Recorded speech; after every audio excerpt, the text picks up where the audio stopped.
Devourer. Chapter 241, Rebellion. Audius stood silently, chewing his lip. He looked at the still, motionless creature before him. Just from watching it tear through the elves, he knew he wouldn't do well against this thing. If it came down to it, it would rip him apart from balls to brain.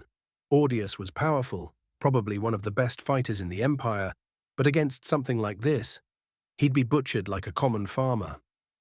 He recognized those weapons. He used to be an elf, after all. Those were some of the best elf equipment, and he had seen some of his own soldiers' attacks bounce off the elf shields. This crownless creature just carved through their shields like they were made of paper. Audius sighed as he stared at this thing. It didn't even listen to orders last time. What was he supposed to do with it? He hadn't even deployed her properly. 1 minute she was standing by, the next she was gone. No signal, no confirmation. She just moved. By the time he noticed, she was already cutting through the flank. He had planned to send her in anyway, but the way she jumped the chain of command didn't sit right. Not just because it was insubordination, because it didn't even seem like she understood what a chain of command was. He'd dealt with hive units before. Even the weird ones usually recognized authority, or at least understood it as a vague concept, like that odd ego entity. This one didn't. It was like talking to a closed door. The shot he fired at her head wasn't meant to kill. He didn't think it would. He just needed her to stop. She did. Dropped the elf and went still. But he had no illusion that she stopped for him. She didn't answer to him, not really. Audius scratched his chin, still staring. She hadn't moved since, just standing there, quiet, soaked in blood that wasn't hers. He didn't even know if she was waiting.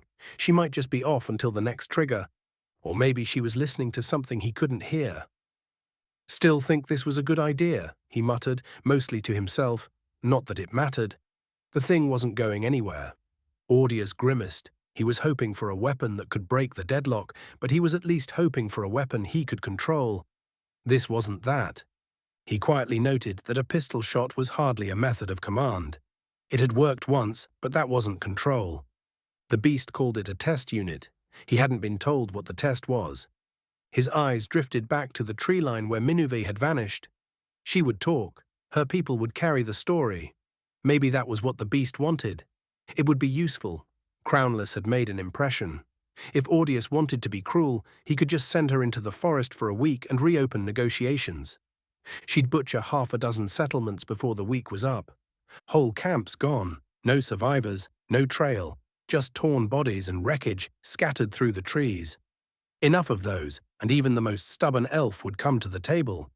But it would be hard to walk back from. Too much damage, and there'd be no one left worth talking to, and they'd know who unleashed her. Audius sensed a change, and he glanced over and saw a hive adjutant standing nearby, wearing the same shit-eating grin the great beast always wore. That tone, that smirk, it wasn't the adjutant. The beast had taken over a body again. Audius gave him a long, flat look. "You could have mentioned it was going to move without orders," he said. The adjutant shrugged in an uncannily human-like fashion. "She moved when it made sense. I don't micromanage. Hey, I am the very supportive boss. I don't micromanage." Audius didn't answer. He wasn't sure if it would have made a difference anyway. The great beast stepped a little closer. "She performed beautifully, didn't she? Not bad for a first run. No friendly fire. That was a surprise." Audius didn't respond. "No friendly fire," Audius replied in a slightly clipped tone. "Well, I wasn't sure, you know," the great beast said with a casual wave of its borrowed hand. The great beast kept going. "You didn't have to shoot her, by the way. She wasn't going to kill the girl, just wanted a better look. Field data." Audius finally spoke. "She was choking." "Lightly. She's durable," the greased beast said as he raised a clawed finger. There was a pause. The wind shifted, carrying the smell of smoke and blood from the trench line. The adjutant seemed completely unbothered. "I assume this is the part where you tell me to be grateful," Audius said. The adjutant grinned wider. "No, gratitude's not your thing. But maybe take a moment to admire the craftsmanship." Audius didn't move. "You sent an asset I can't control into my command theater without warning. I sent a letter. Well, I admit it might have been vaguer than I should have been. But let's be honest, the great beast said with a grin. I could have been more specific. But where would be the fun in that? Minuve staggered back into the clearing. She coughed as she held her throat. She could feel some kind of dark energy around her throat where that thing had grabbed her with its clawed arms. She gagged for a moment as she tried to catch her breath. Heal. Minuve croaked as she cast a spell on her neck, and the choking sensation faded momentarily before returning. Curse. Minuve croaked as she stumbled forward. She needed to get back to the forward camp before whatever this is spreads or worsens. Her vision swam. A bitter taste clung to her tongue. Something curled tight beneath her skin, wound around her throat. Branches scraped past, mud clung to her boots. Ahead, the camp wards shimmered between the trunks. The curse pulsed. Her knees almost gave out. She grabbed a tree, steadying herself. The perimeter glowed. She crossed it and collapsed, knees hitting the dirt as the wards flared. She heard raised voices as her body swayed. She couldn't breathe. She felt her body tilt as she was caught by someone. She heard someone shouting, and then a warmth washed over her, and her windpipe snapped back open. Minuve took a rasping deep breath as she started to gag. She coughed out a mouthful of black bile as tears streamed down her face. Minuve felt like she was dry heaving as her body tried to expel whatever it was inside her. Minuve shook violently, every nerve burning. A healer knelt beside her. She felt a palm hover over her chest, magic crackling faintly. She's stable. For now. Minuve coughed once more, weakly. Her throat burned, raw and open. She blinked up at the blurred shapes circling overhead. She could taste iron and blood in her mouth as she gagged again and threw out a smaller globule of the black tar. Fuck! Minuve gasped as her head finally cleared. She staggered to her feet and looked down at the mess she made on the ground. The grass was dying around the tar she threw up. The blades curled inward, black and yellow. The smell was worse. It smelled like a mix of burning hair, feces, and rotting meat. What was that? Minuve rasped as she turned to face the healer. Not a curse, at least, the healer replied, voice flat. It seems to be some kind of magic that corroded your body. I suspect that might be bits of your throat and lungs rotting away. When I tried to cleanse it as a curse, nothing happened. I had to use a far more powerful healing spell to do anything, the healer said. Minuve wiped her mouth again, staring at the black smear on her sleeve. How much damage? The healer paused. Too early to say. Some tissue loss. I stopped it spreading, but whatever that was, it was aggressive. Not meant to kill outright. It could be just something that exists around that creature. You should be fully healed. It doesn't look malignant. Minuve stayed quiet, her eyes fixed on the dead patch of ground. Then she sensed movement, and it was the remains of the attack force. They were grim-faced and pale. The captain of the Grove Guard approached her and paused for a moment to glance at the pile of foul-smelling tar before looking back at her. Have you ever seen anything like that in your travels? I know you were an adventurer, the captain said. Minuve shook her head slowly. Her throat was still raw, each word scraped out. No, she croaked. She spat to clear her mouth again, then added quieter, that was some unique brand of horror from the great beast's hive. The captain didn't respond at first. He just looked past her, toward the tree line. It didn't move like the others, he said finally. Didn't even seem like it was part of a unit. Minuve followed his gaze, but the thing was long gone from view. It wasn't, she said. It acted alone. The captain's brow furrowed. It tore through our front line like paper. Shields meant nothing. Blades barely slowed it. Minuve nodded slowly. It was resistant to magic, maybe not fully immune, but close. Whatever we cast, whether it was binding, flame, or frost, it barely noticed. The spells held for a second at most, before falling apart. The captain clenched his jaw. And those claws. Minuve looked down at her arms, still faintly shaking. They cut through enchanted steel. I saw it happen. One swing and the armor split like bark. No effort, no resistance. The captain was silent for a moment. That wasn't a soldier. No, she replied, it was a weapon. Probably some horror dreamed up in the great beast's mind. We can't keep doing this, Minuve said. We need to sue for peace. How long until the great beast orders that thing to just come in here and start killing anything with pointed ears? The captain didn't answer at first. His eyes were fixed on the tree line, jaw tight. Finally, he gave a slow, reluctant nod. Soon, he said. If it wanted to, it could already be here. Minuvai looked at the dead patch of grass again, black and steaming, where the tar still festered. We may not get another warning. She turned back to him, voice low but steady. We need to stop listening to the elders. Their stubbornness will be the end of us. The captain didn't argue. You are suggesting rebellion. Technically, I should arrest you for that, the captain stated.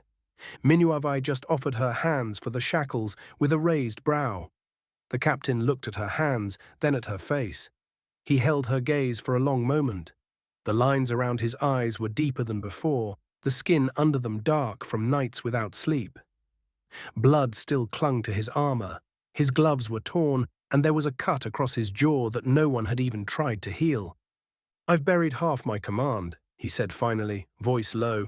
The other half won't sleep for weeks. I watched that thing tear through us like we were nothing.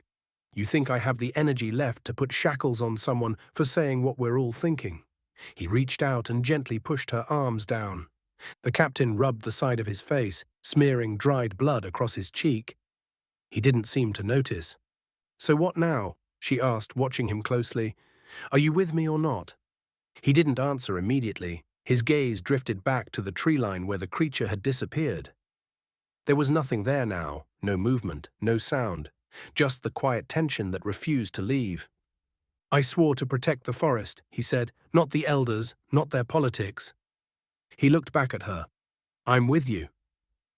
Minuvai gave a single nod, her expression unreadable. Then we start planning. Quietly, Minuvai said as she reached into her pack and pulled out a folded parchment.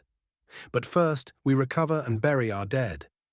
She handed it to the captain. He frowned as he read it. The message was brief.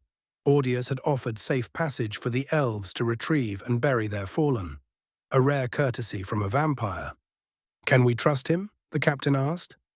I think the Empire has been showing restraint, Minuvai replied. The fact that they can field something like that, and it's not already here tearing through the camp, tells me they're still open to talking. The captain looked at the message again, then gave a slow nod. He couldn't refute that. All right, he said. We bury our dead. Then we talk. The elves returned to the battlefield at dusk. They moved in silence, their faces drawn and hollow. Smoke still hung in the air, mixing with the copper stench of blood and the sour reek of ruptured flesh.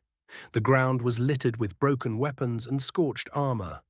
Patches of earth were blackened where fire or something worse had scorched through bodies and soil alike. Some of the dead were found where they had fallen, their expressions frozen in pain or shock. Others were harder to retrieve, torn apart beyond recognition, scattered in pieces across the field. Those were collected silently, wrapped in stained cloth or carried in sacks. No one spoke as they worked. There was only the sound of footsteps and the dull scrape of metal against stone. The soldiers did not cry. They carried their fallen without ceremony, pulling them back toward the tree line where the forest roots ran deep. The dead would be buried there, under the old growth where the trees would remember their names even if no one else could. Just as she was about to return to the forest, she sensed movement. She turned slowly, her hand instinctively brushing the hilt of her blade. A group approached from the far side of the Imperial line. They were in dark uniforms and Imperial colors. At the front, walking with deliberate calm, was Audius. A delegation. Her eyes narrowed as she saw what trailed behind him. It was the creature. It moved with that same unnatural stillness, neither cautious nor aggressive, just present. Its blood-soaked frame walked quietly behind Audius like a cursed ghost, silent and unbothered, as if the slaughter it had caused belonged to someone else entirely. The Grove Guard shifted uneasily, hands hovered near weapons. Tension thickened the air. She watched the thing closely, waiting for the smallest hint of movement. But it gave her nothing, no sign it recognized her at all. Audius stepped forward in his black and red plate armor, his black cloak billowing in the calm night wind. Have you considered my proposal? The Empress is of the stance she does not want war. This is a waste of resources. We have to deal with demons in the west. We do not want to waste soldiers here. Audius stated calmly, his voice carried with practiced diplomacy, measured, neutral. Behind him, the rest of the delegation remained still, their weapons sheathed, eyes scanning the tree line. Only the creature ignored everything around it, standing like a monument to the consequences of refusal. Minuvai did not answer immediately. She studied Audius, then looked once more at the thing behind him. "You bring that here," she said, "to speak of peace?" Audius did not flinch. He let out a small sigh of genuine frustration that surprised Minuvai. "Do you really want me to let this thing out of my sight?" Audius asked with a raised brow. Minuvai glanced at the creature again. It hadn't moved. It just stood there with blood dried across its limbs like ceremonial paint. "If I could leave it in a vault somewhere, I would," Audius added, "but it doesn't truly answer to anyone, at least not to me, if we're being honest. Right now, it listens. That's enough. For now." The captain stepped forward, his voice low and cautious. "You expect us to believe you have control over it?" Audius gave a short nod toward the creature. "It's not attacking, is it? Listen, this thing is called crownless. I don't know what that name is supposed to mean, which obviously makes this whole situation worse. I barely know anything about it, and it barely listens to me. All I know is this is some kind of new sick experiment from the great beast. I don't know if this is the only one, there could be more. But I don't know," Audius said. And Minuvai bit her lip for a moment before looking at the captain. He looked away for a moment before nodding. Minuvai turned to look at Audius for a moment as she turned the idea over in her head. "Could we borrow some of your soldiers?" Chapter 2, 142. Standoff. Councillor Vedras seethed silently amongst his peers as he stared at the report beneath him. An uprising plain and simple. Minuvai that forsaken exile has rallied clans to her cause to resist the will of the Elder Council. The Grove Guards themselves have thrown in their lot with her movement. Vedras has served on this council for 600 years, and he knows the forest dynamics all too well. On paper, each clan was supposed to see to its own welfare and defense. Any grievances were to be brought to the Elder Council, and then the council's word was final. There was no debate once the command was given, but yet that exile has defied the council again and again. Now she has put dangerous ideas into the minds of the clans. They believe they can bargain with the vampires. Vedras bit his lip as he pushed the record away. They were young. They did not know that Vedras himself had bargained with that cur Audius Derenge. For his trust, Audius gave him his granddaughter's head on a pike. It sparked another war where many died on both sides, but Vedras has learned his lesson. No more, we would never trust those blood-sucking parasites. He remembered the deal, the signing beneath the glade's heart tree, where the roots grew in a perfect spiral. The war had left both sides ragged, the clans wanted rest, the vampires wanted room to hunt without open conflict. Vedras had given them that room. He put his name and seal on the pact. The terms were clear. Neither side would cross the dead lands between the woods and Necronas, the borders marked in ruin and ash. The council would hold its people to that law, and Audius swore that he would obey in kind. For a time it held. The clans stopped bleeding, the woods grew quiet again, until one day the pike. Vedras did not know at first whose head it was. It was left on the outskirts of the border, just beyond the tree line where the armistice had first been spoken aloud. Her face was pale from blood loss, lips blue, but her features were left intact so she could be easily identified. His granddaughter had crossed the border. Foolish, yes, but she was young. She had gone in search of an herb said to cure root fever, nothing more. It was a rare herb, growing only in places where death and light meet, and yes, that violated the letter of the law, but was the goal not peace? What would he gain by turning her into some twisted effigy, her skull scalped, her hands crushed and severed, tied beneath her chin in mock prayer? Vedras clenched his teeth. There had been no warning, no request for judgment, no appeal to the council, just a head, rotting in the morning mist. And Audius had left no message, only silence. Vedras burned the pike where he found it. He returned to the council with her signet ring and nothing else. 3 nights later, the council ordered the war renewed, so it began again for centuries to come. Peace held for only half a year. Let Minuve make her overtures. Let her claim the clans can speak with the likes of Audius and not be devoured. Vedras knew better. He had seen the truth, carved into the flesh of his own blood. Peace was never the goal. They won't accept peace, Audius said simply as he stared at his staff. One officer looked up and asked a tentative question. Why are you so sure, Grand General? The rebellion is the only way, because the elders do not trust me, thanks to Rosa, Audius said with a grimace. Rosa maledicta? Another officer asked. Indeed, my compatriot with a sadistic streak, Audius said as he rose from his seat and pointed to a spot on the map. This is where all the problems began. Rosa stuck the head of one of the elves here on a pike, during an armistice. The elders believe it was me, since I signed the peace, but at the time we vampires were still at each other's throats. Rosa sought to undermine me, since my territory bordered the elves. What better strategy than to force me to fight on two fronts? There are no hard feelings, of course. It was undeniably effective. She won quite a few good victories for that, Audius stated as he withdrew his finger. He sat back down, folding his hands neatly in his lap, calm as still water.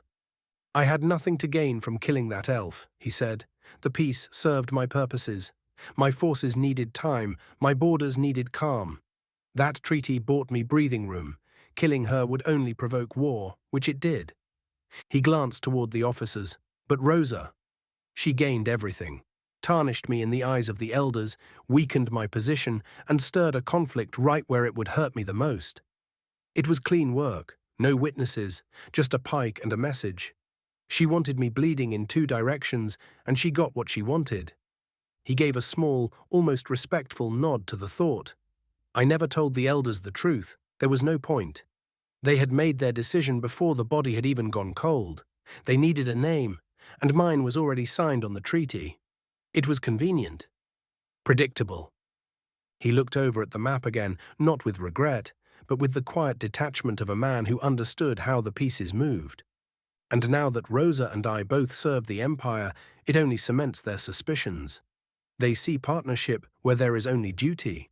But I hold no grudge. I would have done the same in her place. He gave a slight shrug. That's the game. You play to win. A few of the officers exchanged glances. The humans among them were new. Less than a year in his command, brought in for this campaign against the elves. The rest were his old guard, vampires who had followed him for millennia. They said nothing. One of the human officers leaned forward. It just seems extreme. Leaving a child like that doesn't sound like something you do, General. Audius looked at him, then down at the map. Oh, it's something I do, he said, but not when it's my border. He tapped a forested ridge with one finger. If I'm holding ground, I don't force the other side into rage. I keep them uncertain. A move like that guarantees retaliation. Rosa knew that. That was the point. He paused, then smiled to himself. And she played it well. Ahead on a pike. So crude, so theatrical, but that's exactly how the elves imagine us. Monstrous, mindless, blood-drunk. She played into it perfectly. He looked back at the officers. They saw what they expected to see. They wanted a reason to break the peace, and she handed them one. He stood straight, calm as ever. Had the roles been reversed, I might have done the same. The difference is, I would have chosen someone else's front to light on fire. He stepped back and folded his hands behind his back. She staged the body at the edge of elven territory, knowing it would be interpreted as a deliberate breach. The elves retaliated as expected. The moment they did, she struck from the west. Not symbolic, not random, coordinated. He looked toward the western edge of the map. Her forces were already positioned. She hit the western corridor hard, supply routes, communication lines, small garrisons. It forced me to divide my command. By the time I responded, she had already taken ground and put me on the defensive. He kept his voice even. She framed the act to look like mine, to collapse the treaty, then exploited the timing to open a new front. He let his eyes linger on the map. It wasn't just about the elves. It was about drawing pressure to one side so she could gain territory on the other. She didn't care who held the blame, only who held the position after. Audius picked up a glass of blood and raised it slightly, as if toasting someone far from the room, now serving the Empire in her own way. His newer staff all shifted uncomfortably, but he saw the faintest smiles crack on the faces of his vampiric old guard, their sharp fangs glinting just under their pale lips. They knew the game. Vampires drank blood and shed blood. That was their way. Well played, Rosa. Quite a mess me made, haven't we? What fun we had. Minive picked up the Imperial rifle and looked at it. Just a glance told her it was dwarven smithing. The mithril was perfectly shaped with that classic dwarven vanity. The construction was obviously designed to be simple and mass-producible, but she could see where the dwarven craftsman couldn't resist putting just that little bit of soul into it. Then she glanced over at the human soldiers, all in identical uniforms, hair cut perfectly to exacting specifications. From the back, Minuvai could barely tell any of them apart, and that was by design. Minuvai still had misgivings about this course of action. It was plainly obvious that the Empire as a whole did not see souls in its people. It saw only tools and function, exactly how a hive might see its soldiers. Her people were always free spirits, some would say too free, which was why they needed the Elder Council. That was why the elves were in small clans rather than in large unified nations. They were never meant to be bound in lockstep, but Minuvai wondered, would they one day be bound like the humans? It was no wonder why the vampires fell in so easily with the Empire. She wonders at times, would it be better to fall in battle or fall in line? The one thing that edged her decision towards falling in line was this. She was an adventurer, and there were a few golden rules that every adventurer learned. Disregard them, and death would come to collect your soul. 1. Know your enemy, know yourself. 2. Preparation is the best armor. 3. Unknown strikes are twice as deadly.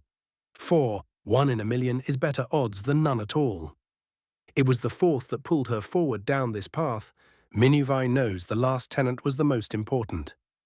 Right now, her decision is riding on that last line. However, she can't help but feel she is forgoing the first 3. But still, most adventurers can potentially survive forgoing the first 3, if Mistress Fate or Lady Luck favored you that day. But if you forsake the last one, only death awaits. Honorable deaths serve no purpose to an adventurer. It is always better to live and fight another day. 1 in a million. Fight another day, Minuvai muttered, setting the rifle down and turning to look out over the makeshift rebel camp. The camp was a mess. Vampiric officers barked orders to human marksmen. Living cavalry hive units patrolled the edges. Her own kin huddled together in tight clusters, whispering in hushed tones, eyes flicking toward her and away again. This wasn't a place of trust. Every one of her kin knew this was a betrayal of their own. But there was no choice. It was either this or the elves would fade from this world with nothing but a defiant scream. Movement on perimeter, a living cavalry soldier shouted as he bounded out of the tree line, his 6-legged mount tearing across the grass. The camp sprang into motion. Her kin ran for the trees and quickly scaled them. The human marksmen cocked their rifles and spread out into firing positions. The vampires readied themselves and hefted their heavy shields and necromantic staves. As for the living cavalry, they rode off into the trees, no doubt to prepare for a flanking maneuver if the situation called for it. Minuvai, on the other hand, picked up her bow and walked towards the perimeter and stood ahead of the entire formation. If it was her kin, they were here to talk or to kill, but she didn't want to be the one to loose the first arrow. From the trees emerged Clan Oak and Spire, a relatively young clan if you could call a 2 millennia-old clan young. Their bows were drawn as they approached, but no one fired. She could sense more of the clan in the trees above, but she could also sense her own rebels there. If a fight broke out, she would be the first to be cut down. She was told the Imperial forces would follow her lead, and so far they seemed to be holding fire, but also holding position. The clan leader, someone she did not know the name of, approached. He too lowered his bow and gazed at her, his gaze cold. "Have you lost your mind?" the clan leader hissed as his eyes darted to the Imperials behind her. "Probably, but as of now I remain Minuvai, leader of the Rebel Alliance." Minuvai replied in an almost resigned tone. "The Elder Council wants you dead, claims you have turned traitor, and from what I see, you have," the clan leader said. "Your eyes do not deceive you. But as to wanting me dead, Well, this is a poor way to take my head, Minerve replied calmly. She glanced around her at the nearby rebels and Imperials. In this position, Clan Oakenspire would be cut down to the last. Her side would take casualties, of course, but it would still be a decisive victory for her side. Minerve took one look at the clan leader and grabbed her bow. She watched him tense as she did so, then, without any ceremony, she threw her bow at his feet. There was a moment of stunned silence from him, but Minerve just powered on. Are you here to talk? Chapter 243 of Blood, Ashes and Order. Minerve nodded idly as the words droned on. It was not good news. The elders have begun purges to identify disloyalty. No one was outside suspicion. Many clans have fled into the deeper woods after being exiled and persecuted. Some left by choice, most were forced. They disappeared without a sound. Minerve wasn't overly surprised. The elves were a communal people. Even though Minerve was an exile, she was still given the time of day due to community tradition. That never changed. They spoke to her because it was expected, not because they wanted to. Her status as an ex-adventurer also lent her words greater authority. Adventurers were always respected, especially those who climbed for gold and above, like her. That kind of rank spoke for itself. It's hard to disrespect and ignore the words of a hunter that fells wyverns and basilisks after all. People listened, even if they didn't want to. She knew her words had turned some of the minds of the other clans, even if they would never admit it. The war they were fighting against the Empire and the Hive was lost. It was apparent. The elves cannot win via attrition, and the Empire was using exactly that. The fronts barely moved. The battles dragged on. Losses piled up. Supplies ran thin. The Hive didn't break. The Empire didn't stop. They were perfectly willing to trade their lives for elven ones. 1 for 1. 10 for 1. It didn't matter. Elves bred slowly, slower than humans, far slower than the Hive, much, much slower than the Hive. The Hive was the most significant problem, a tide of carapace, claws, and fangs. They didn't care if they died, they just charged when told, no tactics, no hesitation, just movement. The great beast didn't care about his losses, he didn't need to. He knew the elves would lose as long as he kept throwing bodies at them. Then there were the special horrors of the Hive, and those were what drove the final point home. That creature called Crownless could carve its way through the forest and leave 100 dead clans in its wake. So what do we do now? Calith asked, and she turned to look at him, one of the first supporters she had since she started this fool's errand. In the back of her mind, she wondered how her people would remember her. Forward-thinking savior or ignorant fool, maybe even great betrayer. Her people were free for millennia, they answered to no one but their kin, but that ends with her great betrayal. But what choice did she have? At least with this, they had a chance. 1 in a million odds is better than none at all. We get ready to fight. Clans are still trickling in, but soon the lines will be drawn up. This will be war, and many of us will die. But still fewer will die in this stupid war than if we go down screaming against an ancient, Minerve said with a grimace. Gather the clan leaders, Calith. It's time to make a speech, Minerve said as she put the report down. Minerve quietly walked towards the gathering of clan leaders.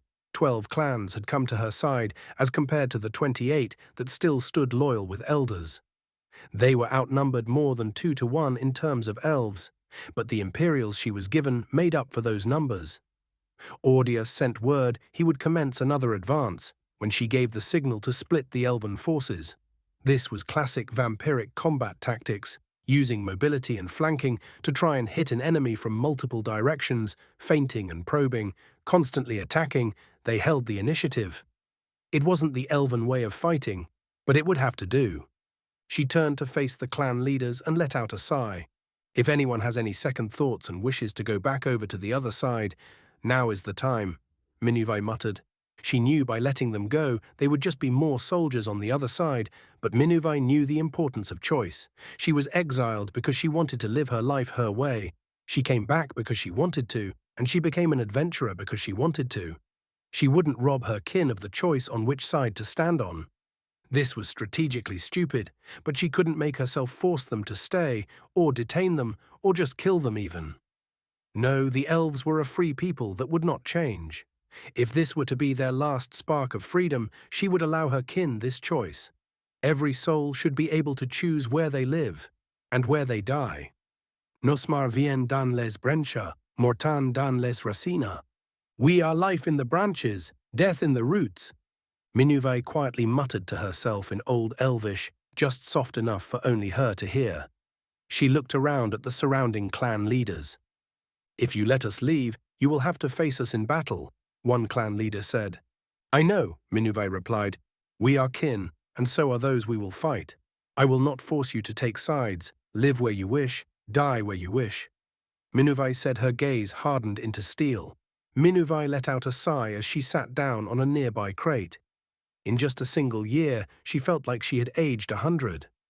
I don't know if we are doing the right thing. All I know is no one cares if we get slaughtered. The world doesn't care. When I was an adventurer, I saw how little the world cared when people died. Did you know the Ostians are extinct? Minuve said, and the news gave the clan leaders pause.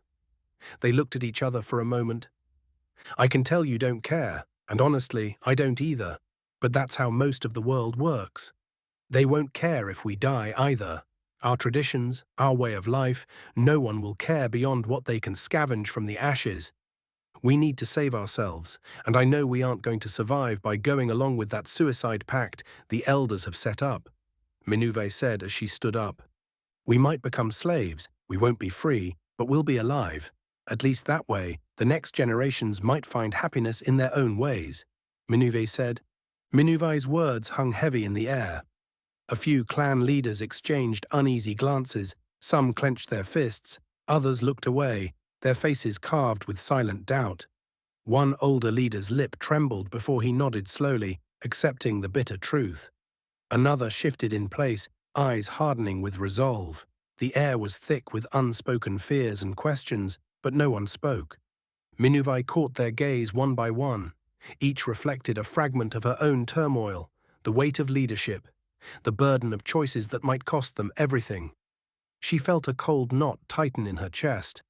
Was this truly the only path? Had she doomed her people by turning away from the elders? She drew in a slow breath, steadying herself. She must be the rock they cling to, even if inside she feel like crumbling. She glanced up, voice softer now, almost a whisper.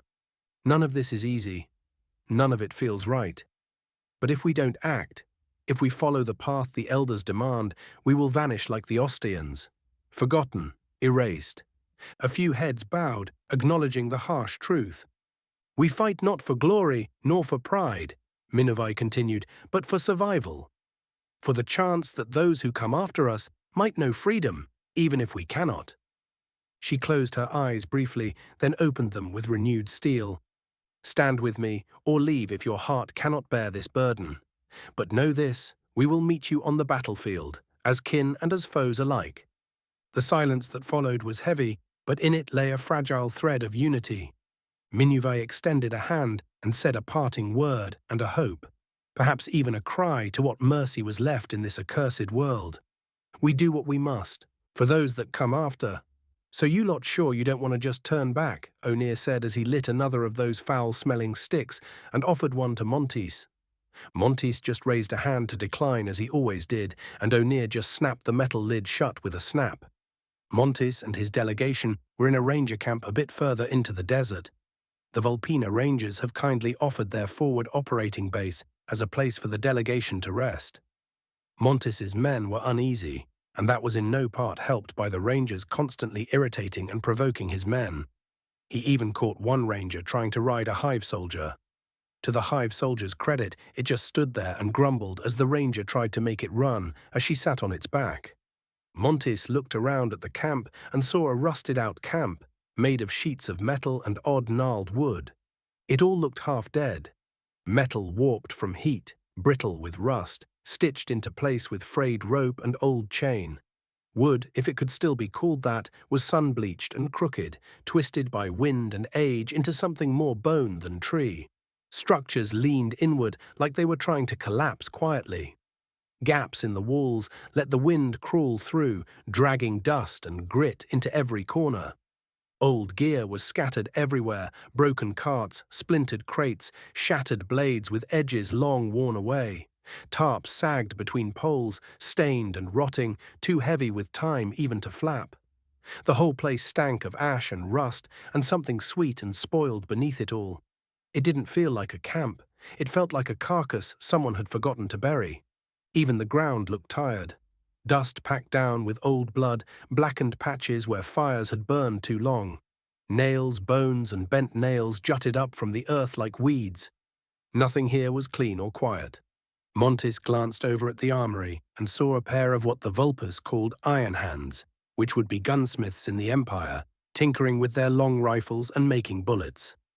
"Thanks for the supplies, by the way. Hell of a way to make an impression," O'Neill said as he popped open a metal can bearing the seal of Empress Cecilia. The canned rations were another recent innovation by the Great Beast. The nutrient bars were good supplies, but they didn't last very well in harsh locations like wet jungles and on the open seas. It was hard to keep it dry with all the humidity everywhere. The Great Beast once again pulled some unheard-of yet practical ideas out of that giant head of his. He made the dwarves create a machine that could mass-produce small metal cylinders, which he called cans. Then he stuffed food into it to make a well-preserved and resilient ration for long-distance travel. Besides the obvious drawback of it being heavier to transport, it was an excellent ration system for soldiers. Chis stuff's good," O'Neill said through a mouthful of preserved beef. "Glad you like it, Captain," Montis replied evenly. "So stiff you Imperials are," O'Neill said as he swallowed and took another drag from that burning stick. "You know water, food and bullets are worth more than gold in these parts, so what you just gave us is worth quite a bit around here. So you know by the authority vested in my post, or was it station?" Something, I represent the Vulpina Rangers, so since you gave me some good stuff, I'm obligated to return the favor in some way," O'Neill said before taking another oversized bit of preserved beef. "Tell me about the factions here," Montis said as his adjutant flipped open a notebook. Well, that's a long conversation," O'Neill said, scratching at his chin, then using the same hand to wave off a fly buzzing near his face. "But for now, most of it falls into a few broad groups. Cities, settlements, bandits, scavers, and of course US Rangers. The biggest players are the cities and the bandits. Some bandit factions control entire regions." He leaned back against a crate, the wood groaning slightly under his weight. "We call their leaders the Bandit Kings. Their places are hell, slaves, penal camps, blood games. You name it, they've got it." Montis said nothing, just nodded slightly and kept his gaze steady, eyes flicking toward the distance where the smoke from another campfire drifted against the pale sky. "Scavers are smaller," O'Neill went on as he flicked the burnt-out stick into the sand and lit another one. "They move around, picking through ruins and scrap piles, old weapons, bullet casings, machinery, whatever they can find. They trade with cities and settlements, but rarely with bandits. More often than not, they get robbed or killed trying. Most bandits just send out their own scaving teams instead." He paused to take a drag and exhale another cloud of acrid smoke through his nose. "The cities now, some of them are hella big," he said, gesturing vaguely toward the horizon. "The largest is called Risen City, named that because it rose up out of the dirt and ash after the fall. About 500,000 people last I heard. The smaller settlements are usually on their own. Maybe 100 folk, if that. Mostly farming, surviving, getting raided now and then." Montis shifted slightly, crossing one leg over the other, boots crunching dry grit beneath. He didn't interrupt. "As for us, the Vulpina Rangers," O'Neill said, tapping the metal star pinned to his chest, "we've got a few forts and outposts scattered around. We try to keep things from falling apart. Keep the peace where we can, especially for the good folk just trying to live. The cities and settlements respect us. Show the Ranger Star and most doors open. How about conflict, fighting potential, force projection?" Montis pressed and he sensed his adjutant shift, the pen poised. Well, first you gotta understand how the bandits operate," O'Neill said, taking another puff from his burning stick. "They don't just raid for supplies, they raid for bodies. Young lads for slave work, pretty daughters for brothels or concubines. That's the kind of war they wage. As for how we show strength, well, we do a bit of raiding of our own, O'Neill said, grinning like a dog with blood on its teeth. Say we hear a settlement got hit, and we didn't make it in time. We don't just shrug and say that's life. No. Those bastards always leave a trail. He tapped his sidearm, the metal clicking against the worn holster. So we go hunting. When we find them, and we usually do, we kill the bandits and string them up. Cut their guts open. Let their tyrant bosses see what happens when they try that kind of thing. Once in a while, if a bandit faction gets a bit too bold, we hit their scavenging teams and outposts. Kill all of them except one. Gotta have someone left to carry the message, he said with a laugh. Course, sometimes we launch rescue runs too. Risky work. We only do it when we're sure they've got a good number of captives. Usually not our own, since the bandits don't bother taking rangers alive.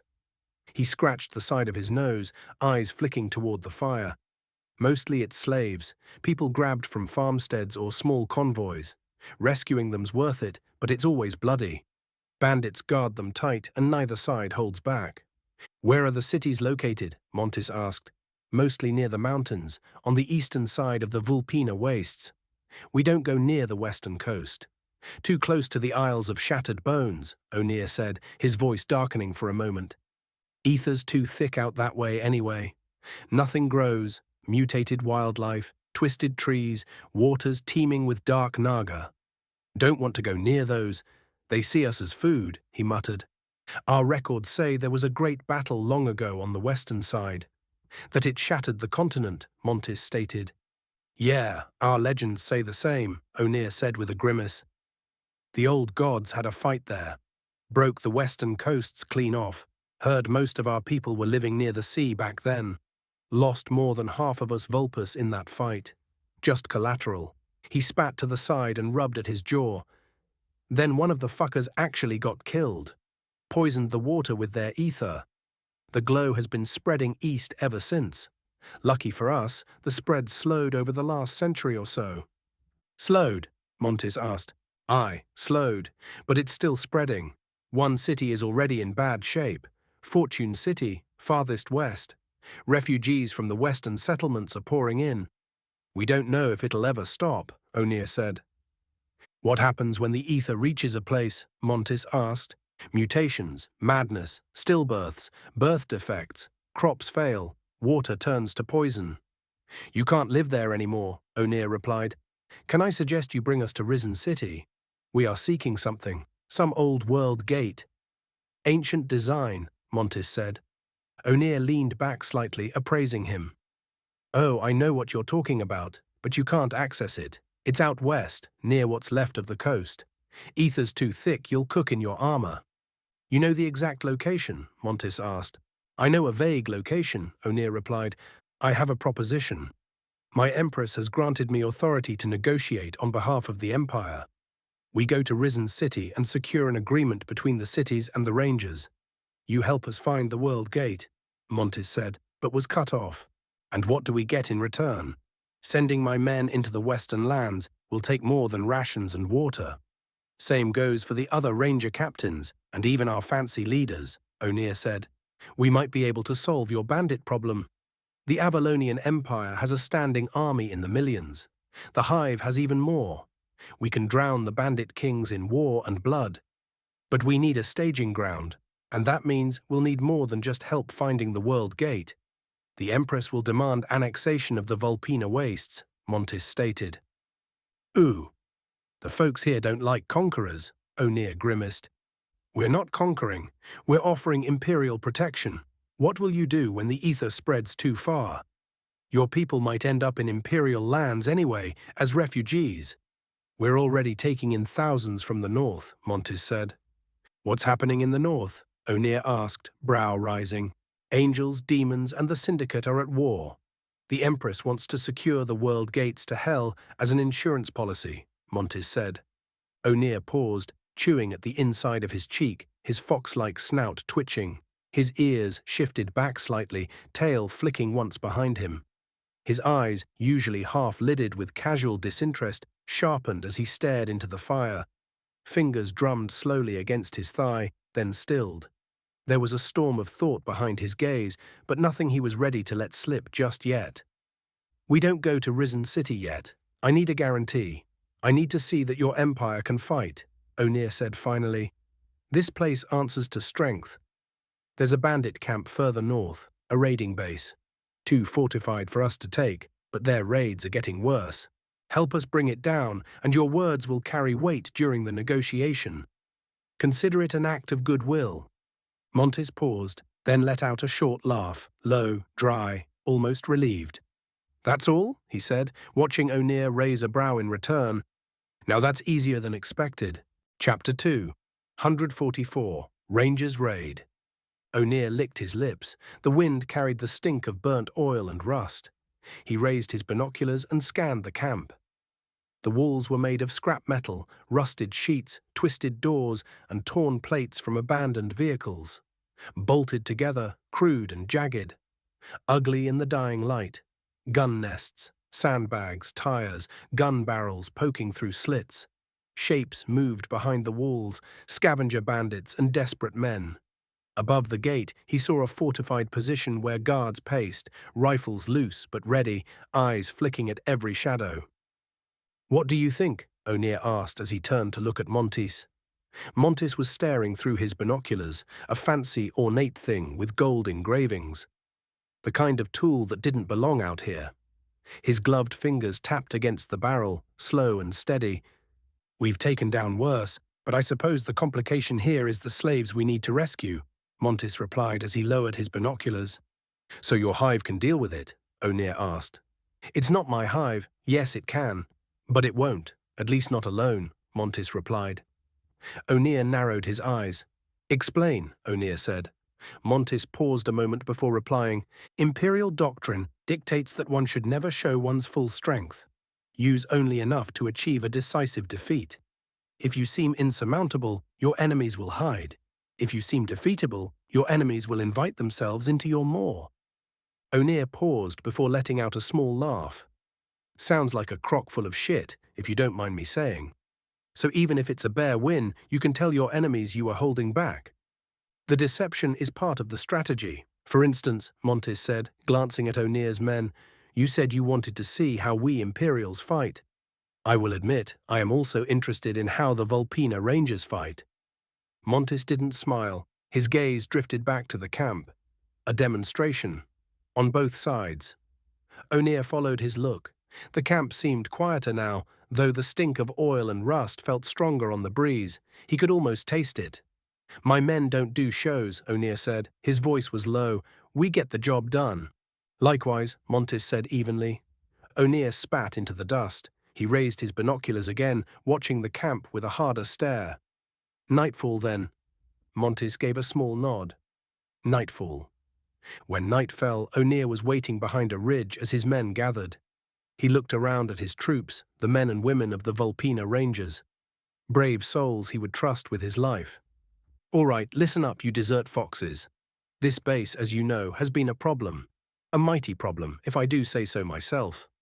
O'Neill's men nodded at his words, their faces grim. "They've been raiding out of that scrap heap for almost a year. We were tied down elsewhere, and we didn't take them out earlier before they could harden their defenses. Not our fault that happened. We Rangers don't run from risk. But here we are. Now we are going to solve that problem. Expect heavy weapons. The general has told me his men and hive will attack from one direction while we hit from another. The idea is that he'll draw fire and buy us time to get in there." O'Neill looked at his second-in-command, female Vulpus with orange-brown fur and an ugly scar running down the right side of her face to her snout. "Carla, you're leading Team 2, I'll be leading Team 1. Usual playbook, we get in, kill anything that looks like a bandit, and search for any good folk that were kidnapped." O'Neill said, and Carla nodded. O'Neill reached into his rucksack and pulled out a pair of devices, handing one to Carla.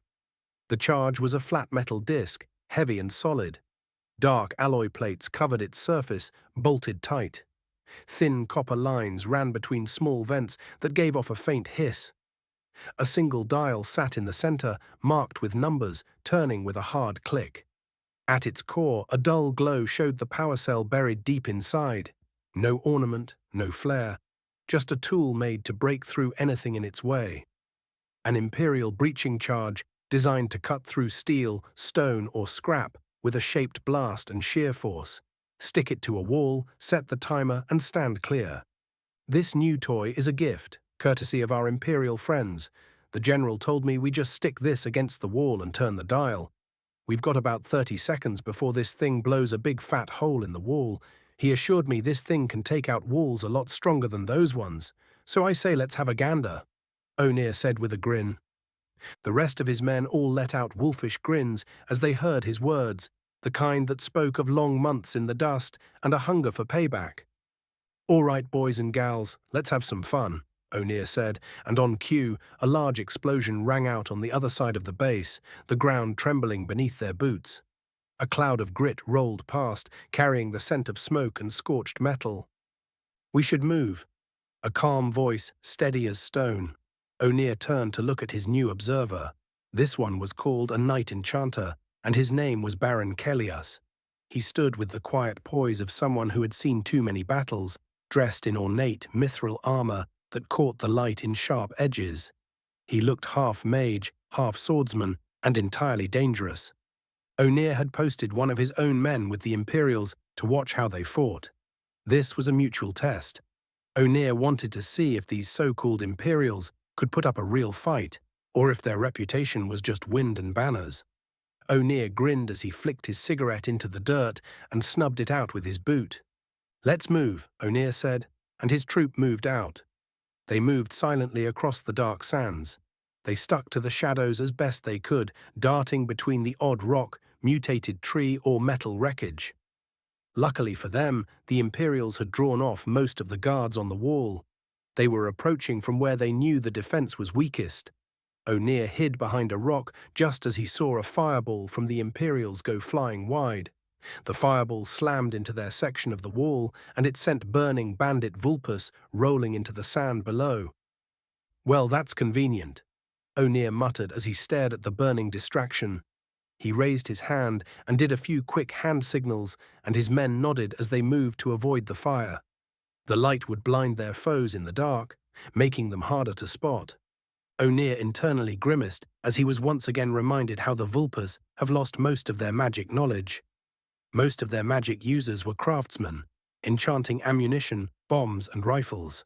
Even the handful of combat mages they had were more support and healers than offensive specialists. The Great Fall wiped out most of Vulpus's civilization on the coast, which means all their magical knowledge went with it. O'Neill had known this weakness would cost them. A people without real magic had no place in the wider world, not anymore. Sooner or later, someone stronger would come looking. And now that world had come knocking, with its armies, its machines, and its hunger. The Vulpus had run out of time. He gritted his teeth and pushed the thought aside. He was Vulpus, as were his comrades. They were tough people. They didn't do perfectly. They made do. A cold grin crossed his snout as he slid an enchanted bullet into his revolver. "Let's make some noise," O'Neill said as he placed the breaching charge and stepped back. There was a ticking sound for about 30 seconds, then a flash of light. O'Neill did a double take as the charge hissed and sparks flew from where it touched the wall. A bang followed, blowing a clean hole into the wall. O'Neill could hear screams of alarm and pain from inside the wall. "Damn. Good stuff," O'Neill said as he raised both revolvers and charged into the gap. His first shot was the enchanted bullet he'd loaded. The round tore into a group of stunned bandits. The glowing bullet hit the one in the center and burst in a spray of searing metal shards. The bandit's chest opened in a flash of light, ribs blown apart, lungs torn to ribbons. Shards sliced into the men around him. One clutched at his throat, blood pumping through his fingers. Another dropped screaming, eyes gone, face a ruin of molten cuts. The rest scattered, blinded and panicked as O'Neill kept firing, closing the gap fast. O'Neill grinned as he charged ahead, his revolver flashing as he picked his targets. He could hear his own men close behind, their shots ringing out into the night air. "Rangers!" he heard a bandit shout nearby. "They know we're here, boys and girls," O'Neill shouted, and his men picked up the pace. He turned to see Carla kick down a door, point her shotgun into the room, and pull the trigger. A scream came from inside. She charged in. 2 more shots followed from within. O'Neill rolled behind cover as shots slammed into the metal wall behind him. He took a moment to assess the situation. As expected, the place was a dense maze of metal shacks, dangerous to clear. His men would have to go house to house. A door burst outward as if the universe meant to prove his point. One of his men crashed through, locked with a bandit. They hit the ground hard. The bandit thrashed, tried to push him off, but the ranger pinned him down and drove the dagger into his side. The blade came up and fell again, punching through cloth, flesh, and bone. Blood sprayed across the dirt, dark and fast. The bandit's screams turned to wet gasps as the strikes kept coming, quick and ruthless. "Oi, get to cover!" O'Neill shouted. His man looked up and rolled clear just as shots cracked down around him. Bullets tore into the gurgling bandit on the ground, finishing him off. Another of his men slid into cover next to him. O'Neill did a double take when he saw the bloody shovel in the man's hands. "The hell are you doing with that?" O'Neill asked. The man glanced at the shovel, tossed it aside, and gripped his rifle with both hands. "Sorry, brain one with this. Forgot to drop it," the ranger said. "Good man," O'Neill muttered as he lit a cigarette and kept scanning the area. He was in a relatively open space. He needed to spot some landmarks, something that might point to where they were keeping the slaves. He needed to find the armory, the medical post, or the underground access. You didn't keep slaves above ground, so it was too easy for them to run. The medical post had to be close. You couldn't let the product die. The armory wouldn't be right on top of them, too risky if they rose up, but not so far that it couldn't respond fast. The barracks had to be between the armory and the underground. That made the most sense. "Anyone see the armory?" O'Neill shouted. He looked around. Most of his men shook their heads. "Fuck. All right, push," O'Neill said as he flicked the cigarette away and finished reloading his pistols. He sprang from cover and drilled a bandit in the head.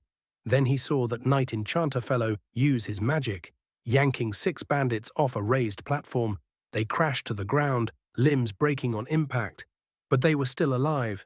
The rangers didn't waste time. They shot them where they lay. No mercy for scum like that. Then he heard screaming. O'Neill turned and saw a bandit burst into the open, a white hive beast chasing him. The thing skittered on 6 legs fast and low before leaping. The bandit's scream turned to a wet gurgle as the beast drove its claws into his chest and tore them free. O'Neill winced as white ribs snapped loose and clattered to the ground. "Oh! That's gotta hurt," he muttered, ducking behind cover as gunshots cracked around him. He spotted the hive beast roar and push deeper into the camp. More of the creatures swarmed the walls, roofs, and ground. A few went down to gunfire, but others always took their place. Whatever they were, they didn't fear death one bit. "Zealous little things, aren't they?" O'Neill said, glancing at Carla as she rolled into cover beside him. "What?" Carla spat, jamming another shell into her sawn-off. "Those things. Nasty little fuckers," O'Neill said with a chuckle, lighting a cigarette. He handed her a smoke grenade. "Hold this."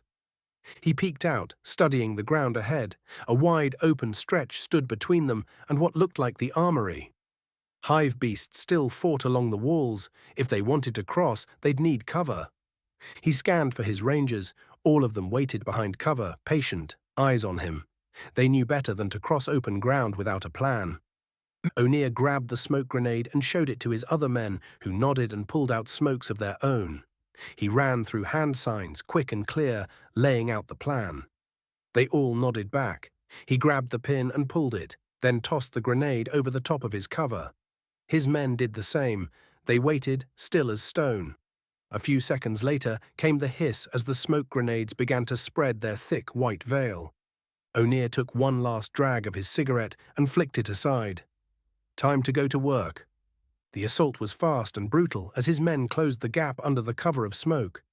When O'Neill burst into the armory, he fired one shot at the quartermaster, the bullet striking him clean in the head. The man dropped without a sound. Meanwhile, his runt of an apprentice lunged from the side and tackled O'Neill hard. O'Neill snarled and drove his armored knuckles into the apprentice's face, the blow knocking teeth free and spraying blood. The apprentice reeled but didn't stop. He drew a knife, eyes wild, and O'Neill barely caught his arm in time, holding it back with a growl. The blade trembled inches from his throat as they struggled.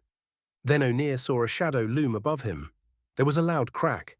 The apprentice's head snapped to the side, and he crumpled into the dirt next to him, limp and silent.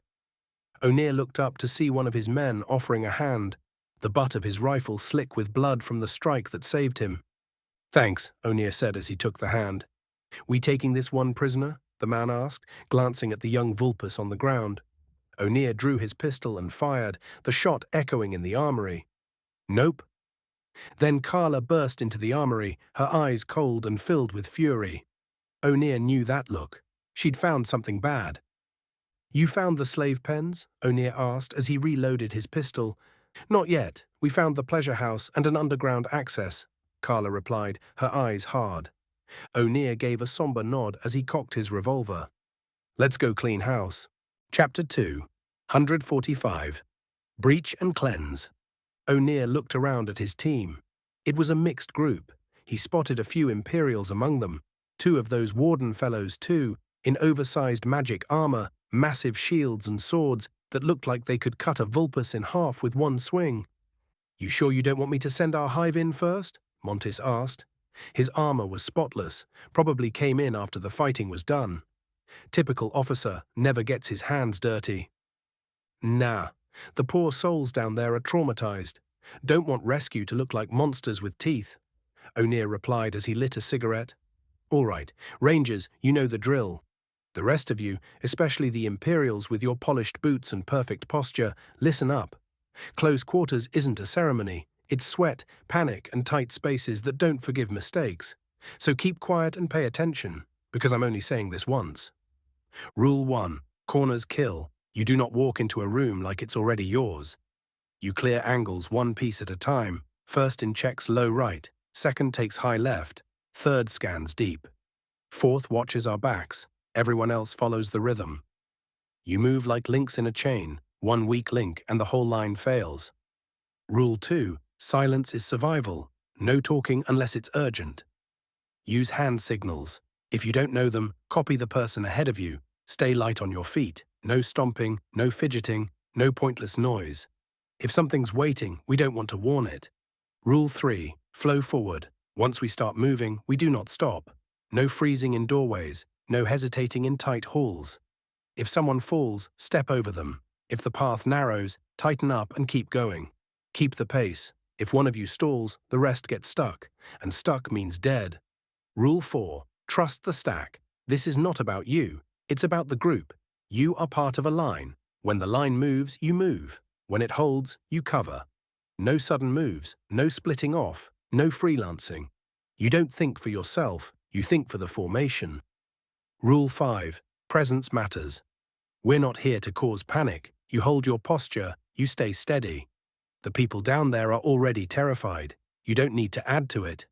Walk with purpose. Look like you know what you're doing. Calm spreads fast. So does fear. O'Neill finished and the team nodded. I'm thinking the ones with shields go in first. Don't see what good you are in the back. You good with that, General? Montis nodded in response as he glanced at his wardens. We do not fear combat. We will happily lead the charge, one warden said gruffly.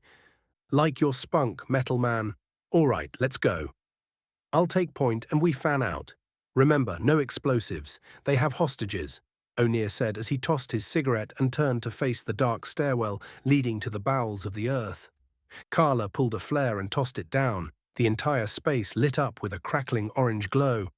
Those bandits knew they were here, no point in hiding it. O'Neill hefted his pistols and descended into the dark. He got 2 steps down before his ear twitched.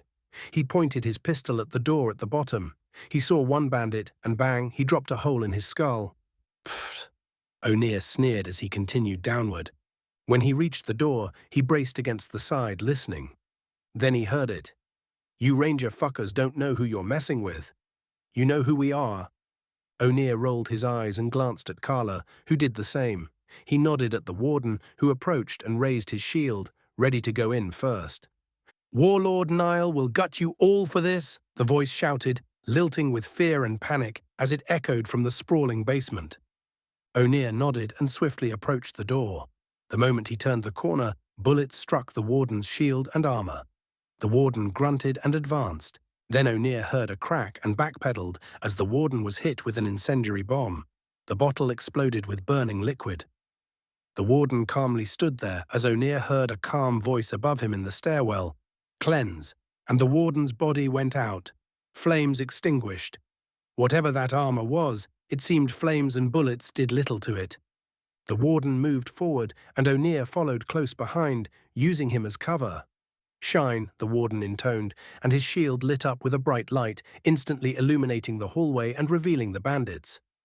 Got you, O'Neill said with a grin as he started shooting. 4 shots later, 4 dead bandits crumpled to the ground. He kept watching the sectors as the rest of the group pooled into the hallway behind him.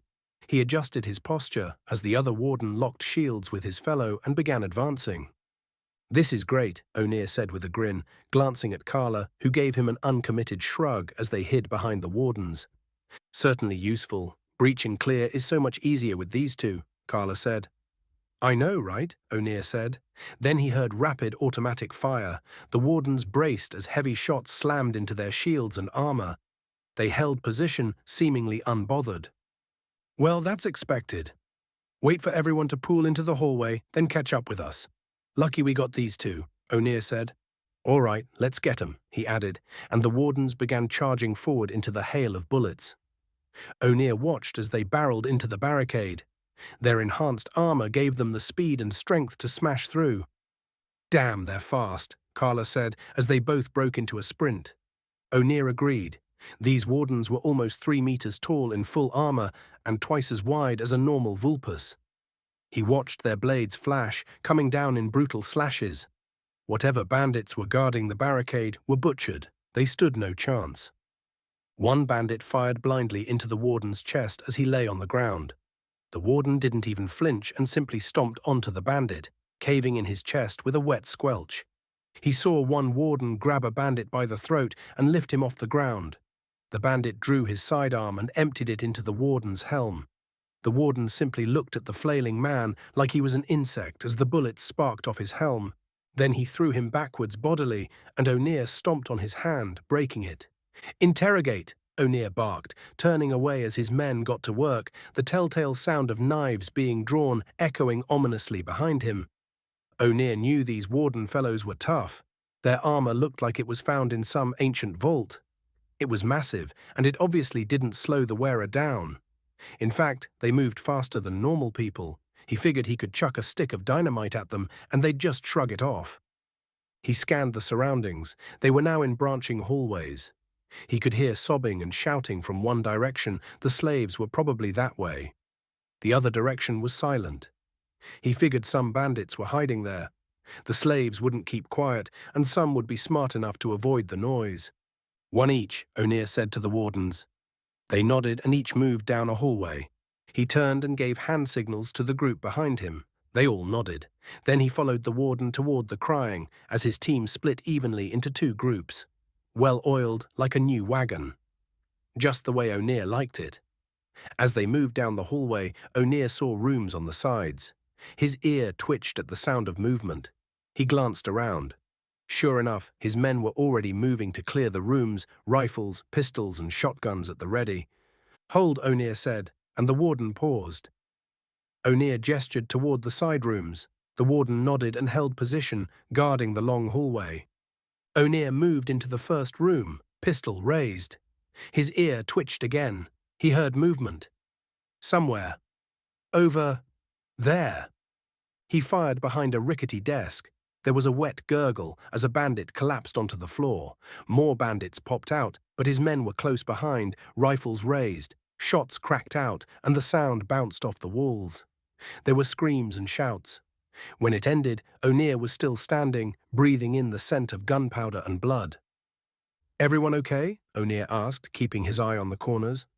No casualties, one of his rangers reported. Clear the room, O'Neill ordered, and his men flowed forward, checking carefully and finishing off the wounded.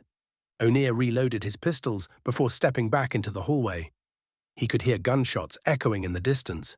He turned and saw the Knight Enchanter throw a slightly better-dressed bandit out into the corridor. The man whimpered, clutching a bleeding stump where his right hand used to be. With a simple wave of the Night Enchanter's hand, the stump stopped bleeding, but didn't heal. "Might be useful," the Enchanter said calmly.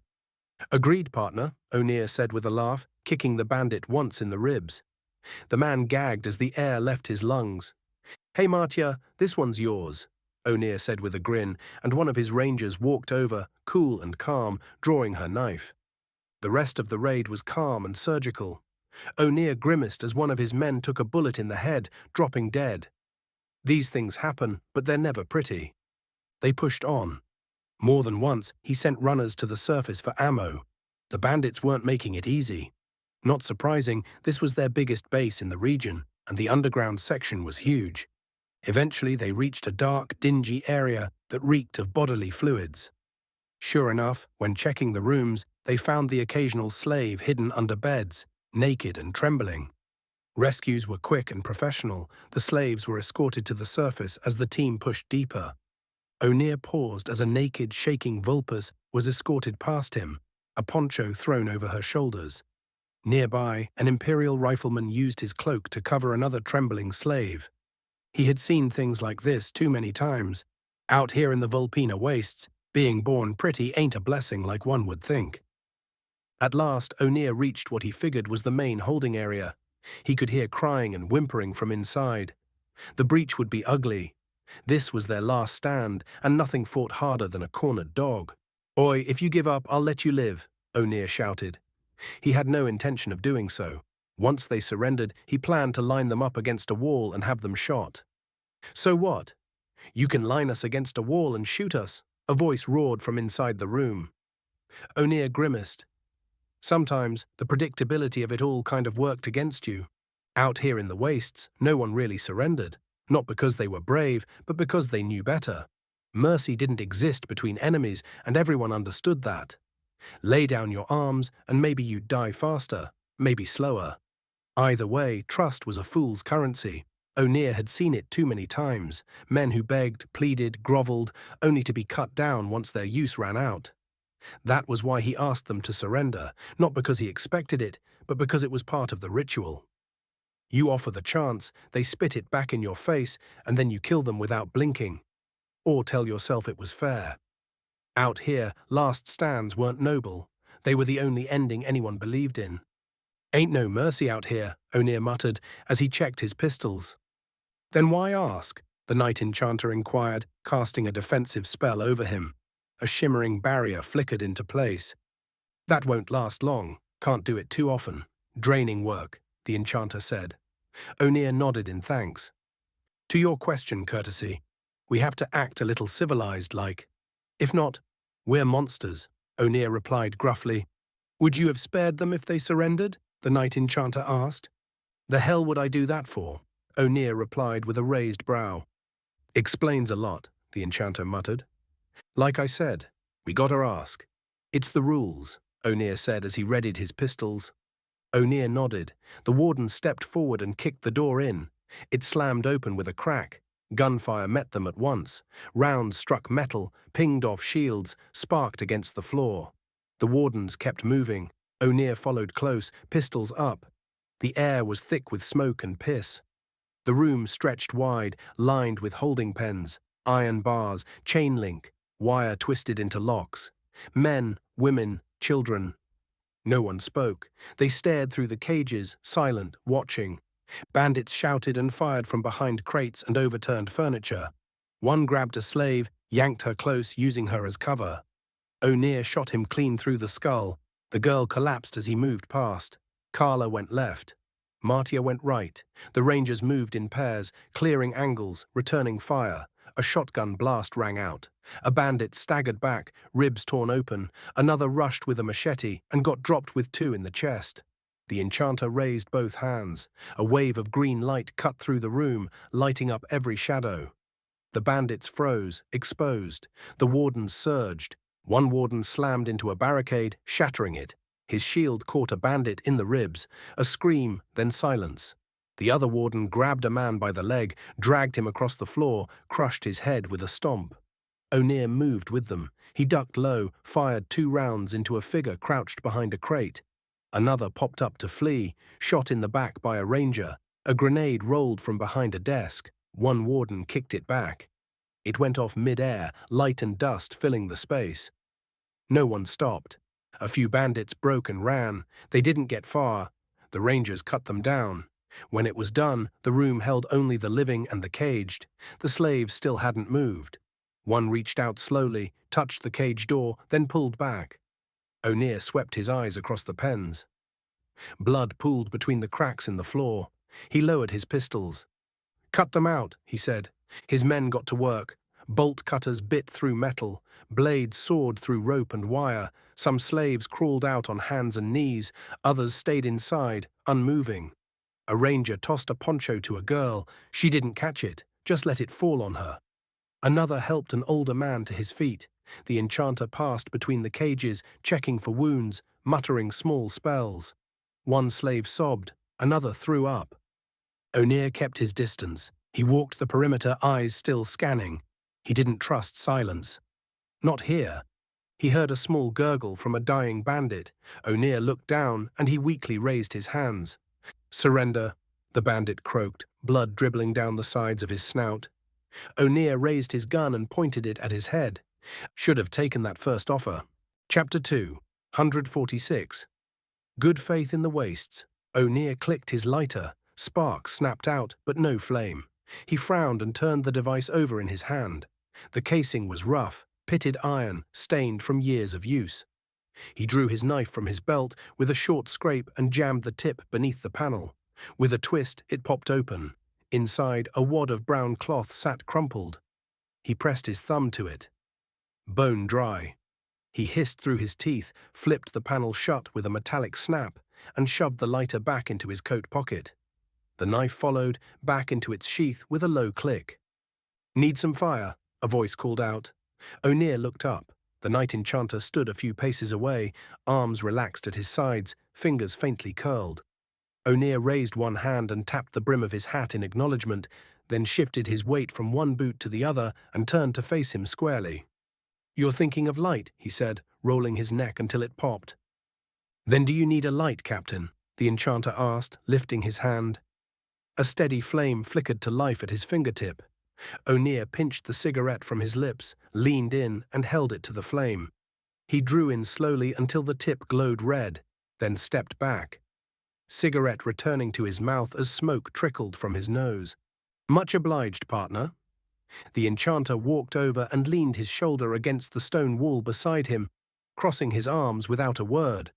O'Neill didn't glance at him. His eyes were already moving across the camp, dozens of people sitting on the ground, slumped against carts, broken crates, or each other. Some held water skins close to their chests. A few had bandages, wrapped hastily with torn cloth. One boy sat in the open, arms around his knees, staring down at the dirt. O'Neill rolled his shoulder and adjusted the rifle sling across his chest, pulling the strap tighter. He spat out a bit of smoke and lowered his hand to rest against the butt of his sidearm. "We'll move them to the nearest city. Might be enough food and water to get them there." "The beasts of burden will help," the enchanter replied, nodding toward a group of pack beasts tethered near the supply crates. "We took most of their stockpile, but your men can't carry all of it without resistance." "You'd have burned what didn't fit, wouldn't you?" a voice cut in. O'Neill turned. Montis approached with steady steps, boots crunching softly in the dirt. One hand rested on the hilt of his sword, the other swinging loose at his side. "Yeah, sounds about right," O'Neill said, tapping the ash from his cigarette with a flick of his index finger. Montis stopped a few feet away and swept his gaze across the camp, his expression unreadable. "So, Captain, are you satisfied with the Imperium's strength?" he asked, raising one brow slightly. "You always ask obvious questions?" O'Neill asked with a grin, lips quirking at the corners. "Never hurts to be sure, Captain," Montis replied evenly, eyes shifting toward the Rangers moving supplies and organizing the rescued. "Can't argue with that. But yeah, you lot are all right." O'Neill took another drag, the tip of his cigarette glowing bright. "Not used to giving praise, I see. But as for our view, your Rangers fought well. We are impressed." Montis's voice was calm, his stance relaxed but firm, boots planted evenly in the dirt. Buttering us up ain't going to do much good, you know, O'Neill said, flashing a crooked grin. His fox-like ears twitched, catching some faint sound in the distance. He didn't look away. Flattery is not our way. We simply give credit where it is due, Montis replied, shrugging one shoulder. His cloak shifted with the motion, dust trailing off the hem. Yeah, you Imperials need to lighten up, O'Neill muttered. He took a slow drag from his cigarette and let the smoke out through his nose. Anyway, I think we can work together. Here's the drift. We get these poor souls to Waterhole. It's the nearest friendly city. Then we talk. We've got a small ranger base there. Proper supplies. Comms. After that, we figure out what comes next. He flicked ash to the ground beside his boot and glanced toward the edge of camp. If you're serious about looking for that gate, you'll need guides. Not many of them left. The haze out there is thick, and the creatures in it aren't shy. Montis gave a short nod. Sounds fair. When shall we depart? I'll rally the men once I finish this, O'Neill said, raising the cigarette and taking another drag. Smoke curled upward as he watched the camp settle into uneasy silence. Hours later, O'Neill was mounted as he calmly rode beside Montis's carriage. The line of slaves was like a caravan. Most of them didn't even have shoes, but there was no choice. Those creepy hive beasts from the Empire kept a respectful distance and maintained a good perimeter around the group. O'Neill took another drag from his lit cigarette, fingers curled around it with casual tension. The end glowed briefly, then dimmed as he exhaled a slow stream of smoke that drifted upward before catching in the dry wind. His eyes narrowed beneath the brim of his hat, gaze fixed on nothing in particular as he turned the thoughts over in his head. He wasn't exactly comfortable with this whole arrangement. The Imperials spoke plainly, moved with discipline, and offered help without asking much in return. That alone made his skin itch. He didn't fully trust them, not yet. As the old saying went, if a trading company wants to buy your house, there's water under it. And these Imperials were acting far too generous for a region like this. All this promised support, the food, the supplies, the manpower. It did not make sense. Not for the Vulpina wastes. The region was a graveyard of broken towns and sun-bleached settlements. Roads vanished into dust. Enclaves stood half-collapsed, patched together with rusted scrap and dry stone. There was no gold, no useful tech, no trade routes, just long stretches of dirt, poisoned wells, and too many graves to count. What value did this land hold? Half the population spent their time trying to kill the other half. The rest clung to life in silence. Bandits moved as they pleased, unchecked across the region. No law held, no banner meant anything, yet one was stuck into every piece of shit by the side of every road. Only the quick, the cruel, or the lucky lasted more than a season. So why was the Imperium here? The World Gate, maybe. That made some sense. He had heard the stories. It linked to the searing hells. That much was clear. If all this aid was just the price to open a path to that place, then the deal was rotten. If they were trading bread and blankets for a shot at summoning demons, he wanted no part of it. O'Neill took another drag, eyes fixed on the horizon. Smoke slipped from the corner of his mouth. The wind shifted and carried it away. He tapped the ash off his cigarette, his jaw tightening. Something was wrong. He could feel it deep in his bones. But O'Neill had a nose for people. Montis was a cold bastard, sure, but a demon-summoning lunatic. That didn't track. There was a saying in the wastes, if you want to find the game, follow the prophet. Montis didn't feel like a destroyer. He seemed loyal. Loyal to his empire, loyal to his men, and judging by the lingering musk around his carriage, loyal to his wife too. In another situation, O'Neill might have liked him, might have even trusted him. But not out here, not with a world gate looming in the irradiated wastes to the west. Trust was a currency O'Neill wasn't handing out today. He took another drag from his cigarette before flicking it away. There was one more test, ironically. If Montis starts floating ideas of occupation and alignment with the Vulpina wastes, then at least they aren't likely to destroy everything. When they reached the town, Montis looked up from his horse. The outer wall stood high, about 3 or 4 meters, built from scavenged sheet metal, stacked stone and timber. Rusted iron plating had been bolted over weak points. Split logs were sharpened and driven into the ground at angles. forming a crude palisade in front of the wall. Firing slits had been carved low and narrow, just wide enough for a rifle barrel. Scrap metal sheets were angled above some slits to deflect incoming shots. Behind the wall, he could just make out catwalks built from uneven planks and supported by scavenged beams. Watchtowers stood at each corner, swaying slightly, covered in patched canvas with lookouts inside. Long Vulpus rifles rested against the railings, unmoving but ready. The main gate was a thick slab of wagon wood, reinforced with scrap metal, hung on iron hinges and locked with heavy crossbars. Chains were looped across it for extra hold. Above the gate, a rusted bell hung from a timber frame beside a torn black flag, stiff in the dry wind. The place was silent. No shouting, no greetings. Just the wind, the groan of metal, and the steady pressure of rifles trained from the walls. Montes watched as O'Neill rode ahead of the column, his horse's hooves crunching dry gravel. A few of the rifle barrels shifted, following his movement with mechanical calm. "Oi, open the gate!" O'Neill shouted, raising a gloved hand. For a moment, nothing. Then a worn hat edged into view above the wall, followed by a scarred face. An old grey vulpus leaned out from a firing slit, missing one eye and half an ear. His coat was patched and sun-bleached, and his voice was still sharp. "Captain O'Neill, I figured the wastes finally chewed you up," the old vulpus barked, laughing as he waved a hand. Behind him, the rifleman relaxed, barrels dipping out of sight. "Not that easy to kill me, old man," O'Neill called back, smirking. "Open the gate. Rangers are home," the old vulpus shouted, turning to yell at the crew behind the wall. A bell rang twice, and the groaning of chains echoed as the gate began to creak open. "Why is it every time you show up, you're bleeding or dragging in some poor bastards who are?" the vulpus muttered, shaking his head with a crooked grin. "Oh, shut it, One Eye. The humans brought gifts," O'Neill said, glancing back at the column with a jerk of his chin.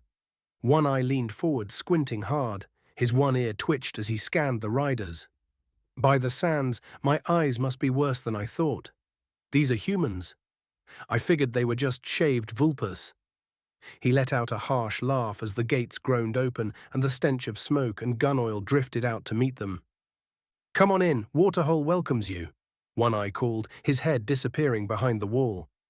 Montes trotted his horse up beside O'Neill, eyes still scanning the defences as the gate creaked open. "Quite the boisterous bunch, aren't they?" he said, voice steady. O'Neill grinned, adjusting the strap on his saddlebag. "You won't find more honest folk in the wastes. Tough, crude, and gritty. My kind of people." Montes gave a slow nod, his gaze lingering on the sharpened stakes lining the trench. "Fitting. It don't look like much from out here, but Waterhole's held for 400 years, O'Neill said, nodding toward the walls. "Plenty of warlords got dropped from those firing ports." Montes glanced up at the barricades again. The walls were crude, but tall and layered. Every angle had coverage. Every gap was filled with steel or stone. It didn't surprise him. This place was a fortress. With the weapons he'd seen in the last battle and the open terrain around the walls, attacking Waterhole without enchanted siege gear wasn't just foolish. It was suicide. "The Imperium could take this place in a day," Montes said, voice calm, eyes on his men as they entered the caravan. O'Neill gave a low chuckle. "I don't doubt it, General, but this is civvy ground. Not worth the real firepower. Fort Rolf's the one you ought to worry about. Pre-collapse cannons, reinforced bunkers. We Rangers don't fold easy." He grinned wide, teeth bared, daring Montes to test it. Montes gave a small nod, expression unchanged. "Strength is expected. Her Grace has little use for weak allies." There is a slight pause before O'Neill slaps him on the back and says with a laugh, "Glad you Imperials get it. Worry you lot would start pulling papers and pens out. Gotta keep it a bit wild in the wastes." Montes looked at him go and silently followed. He kept his expression neutral, but he didn't buy it. Not only that, he would bet his right hand. O'Neill didn't exactly appreciate what he did either. But no matter, conquest is on the table. With the Vulpus as fragmented as they are, they would be easy to conquer. Now, Montes needs to find out one thing. Are they stable enough to be ruled? Or do they need to be restructured, re-educated even? But Montis isn't that worried. The Empire wins either way, thorough alliance or conquest. Let the Vulpes think what they wish. If they are wise, they will recognize the merits of joining the Imperium. If they are too stupid to realize the threat, then something has to be said of their intellectual abilities. But to be honest, Montis feels O'Neill knew he was bluffing, and this was a test. O'Neill is a lot of things, but stupid is not one of them. Plus, O'Neill was right. This was not a military installation. The slaver camp had fallback positions. This place was just a wall with holes to shoot out from. Difficult to attack, but it was more deterrent than any semblance of military value. Montis let out a small sigh as he turned to his adjutant. Have the food brought out. Let's give them a gesture of good faith. Chapter 2, 147. Meat Grinder. Montis sat across from the old Vulpes. A cursory investigation revealed this old fox was quite battle-hardened. He was missing at least 2 fingers. His fingers are chipped. An ear was missing, and obviously, as his name implies, he was missing an eye. Old One Eye was what O'Neill called him. It was what everyone called him in a respectful, deferential kind of way. The culture of the Vulpes warrants attention not for its sophistication, but for its clarity of purpose. Montis is well versed in cultural dynamics and has written several papers on such topics, identifying specific patterns within their structure. At the base level, this is a martial culture. Nearly every individual in the settlement was armed, including women and adolescents. There appeared to be no formal separation between civilian and combatant. Given the external conditions, radiation drift, resource scarcity, and persistent hostilities, this is an expected adaptation. Weapons are treated as tools of survival, not symbols. The boundary between daily life and warfare is minimal.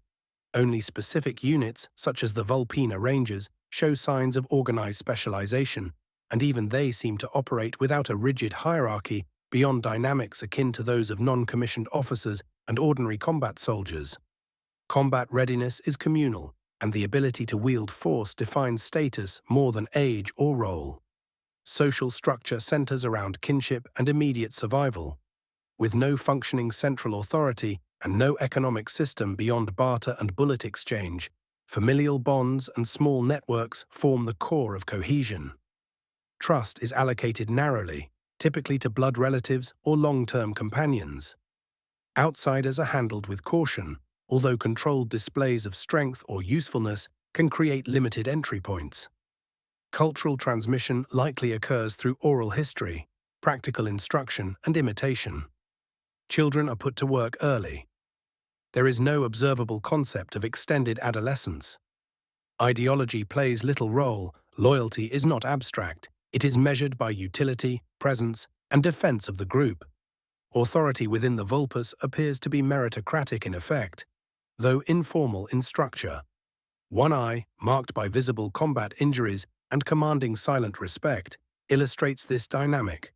Prolonged survival in violent conditions seems to be the principal measure of status, rather than rank or lineage. Montis assesses that successful negotiation will depend on tangible incentives and visible strength. Appeals to morality or ideology are unlikely to gain traction. If proposed terms improve kin security or reinforce in-group cohesion, cooperation is plausible. However, if autonomy proves non-negotiable, this will pose a direct challenge to imperial objectives. The Empress is not expected to tolerate semi-independence within a region of such strategic value. In that event, the situation may require calibrated pressure rather than diplomacy. The only exception would be a scenario in which local desperation renders imperial intervention the lesser threat, allowing occupation and assimilation to proceed with minimal resistance. So, I hear you're looking for that world gate out west. One Eye grumbled as he poured a cup of rancid-smelling liquid into a cup, then into another. Montis watched as One Eye slid the cup over, and Montis took a look into the cup to see it's this brackish dark liquid that smelled closer to a firebomb than a drink. Not exactly to your tastes, I take it. I hear from O'Neill you humans like some fancy sweet juice. One Eye said with a grin. Montis let out a small laugh in response. We call ours wine, but what is this called? We call this liquid fire, good for drinking or sticking in a bottle and throwing. Get drunk or make a bomb, good for both, One Eye said. Montis met One Eye's stare without flinching and raised the cup. He drank. The liquid hit like smoke and raw oil, sharp enough to burn his tongue and claw its way down. But he kept his face still and set the cup down without comment. One Eye gave a low chuckle, though his eyes didn't shift. Montis got the sense that the amusement was more observation than approval. He doubted this was a simple gesture of hospitality. More likely it was a kind of test, or at least it felt like one. The Vulpus seemed to treat every tool as a weapon, every act as a move with layered meaning. Perhaps this drink was both challenge and invitation, or perhaps Montis was reading too far into it. Still, something about the tone, the cup, the smell, it all felt deliberate. In a society like this, where survival left no room for waste, even the sharing of drink might carry expectation. "Tastes like something worth storing," Montis said evenly, letting the words sit without pushing. "Useful in more ways than one." One Eye said nothing at first, but his gaze shifted slightly, the grin lingering with a different weight. Montis watched him in turn, filing the moment away.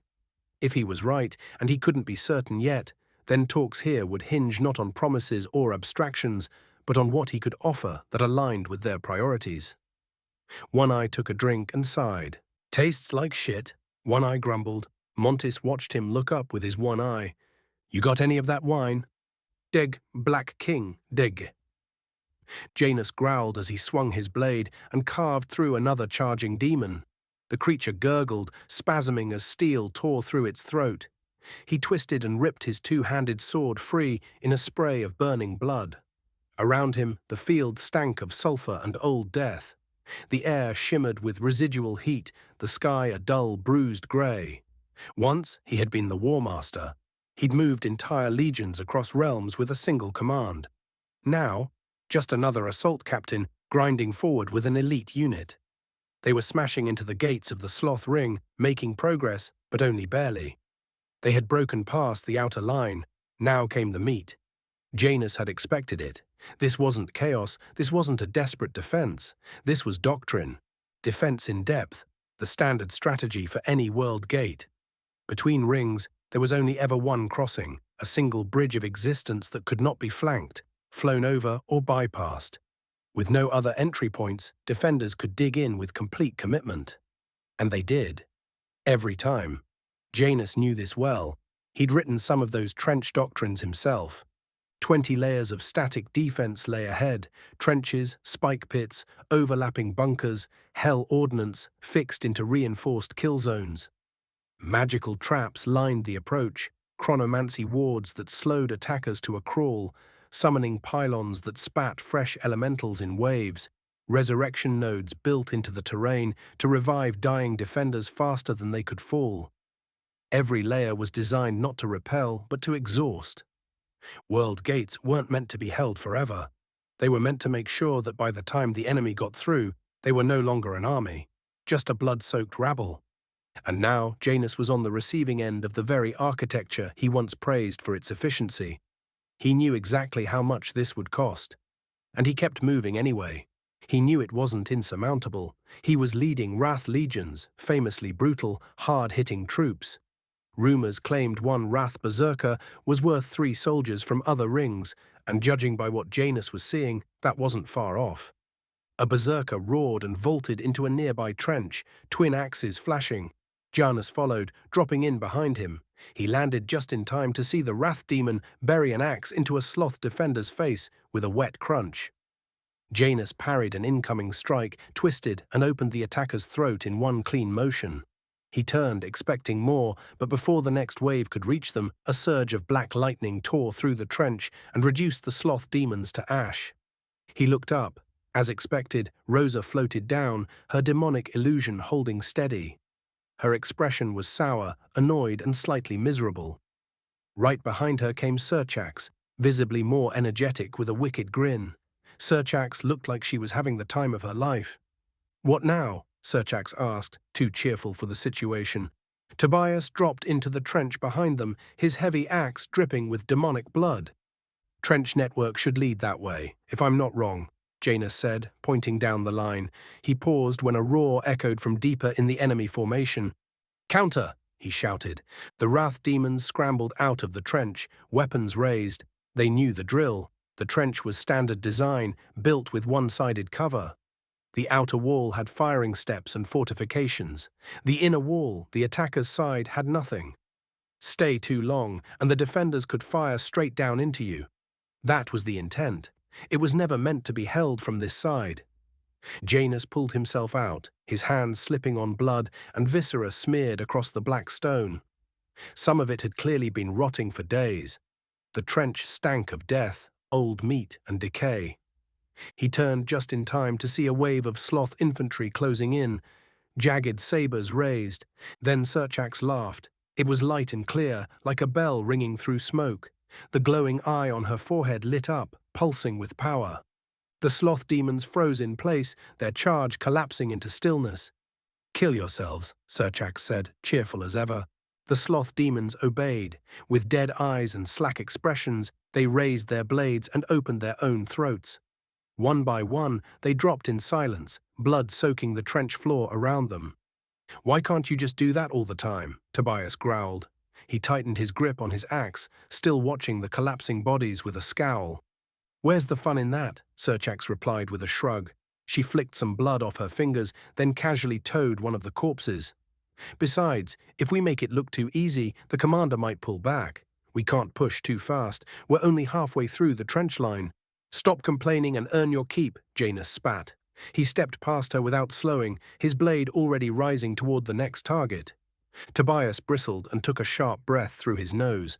For a moment it looked like he might say something more, but he stayed silent. Janus glanced right. A cluster of wrath demons were charging up the slope, war cries echoing over the thunder of artillery.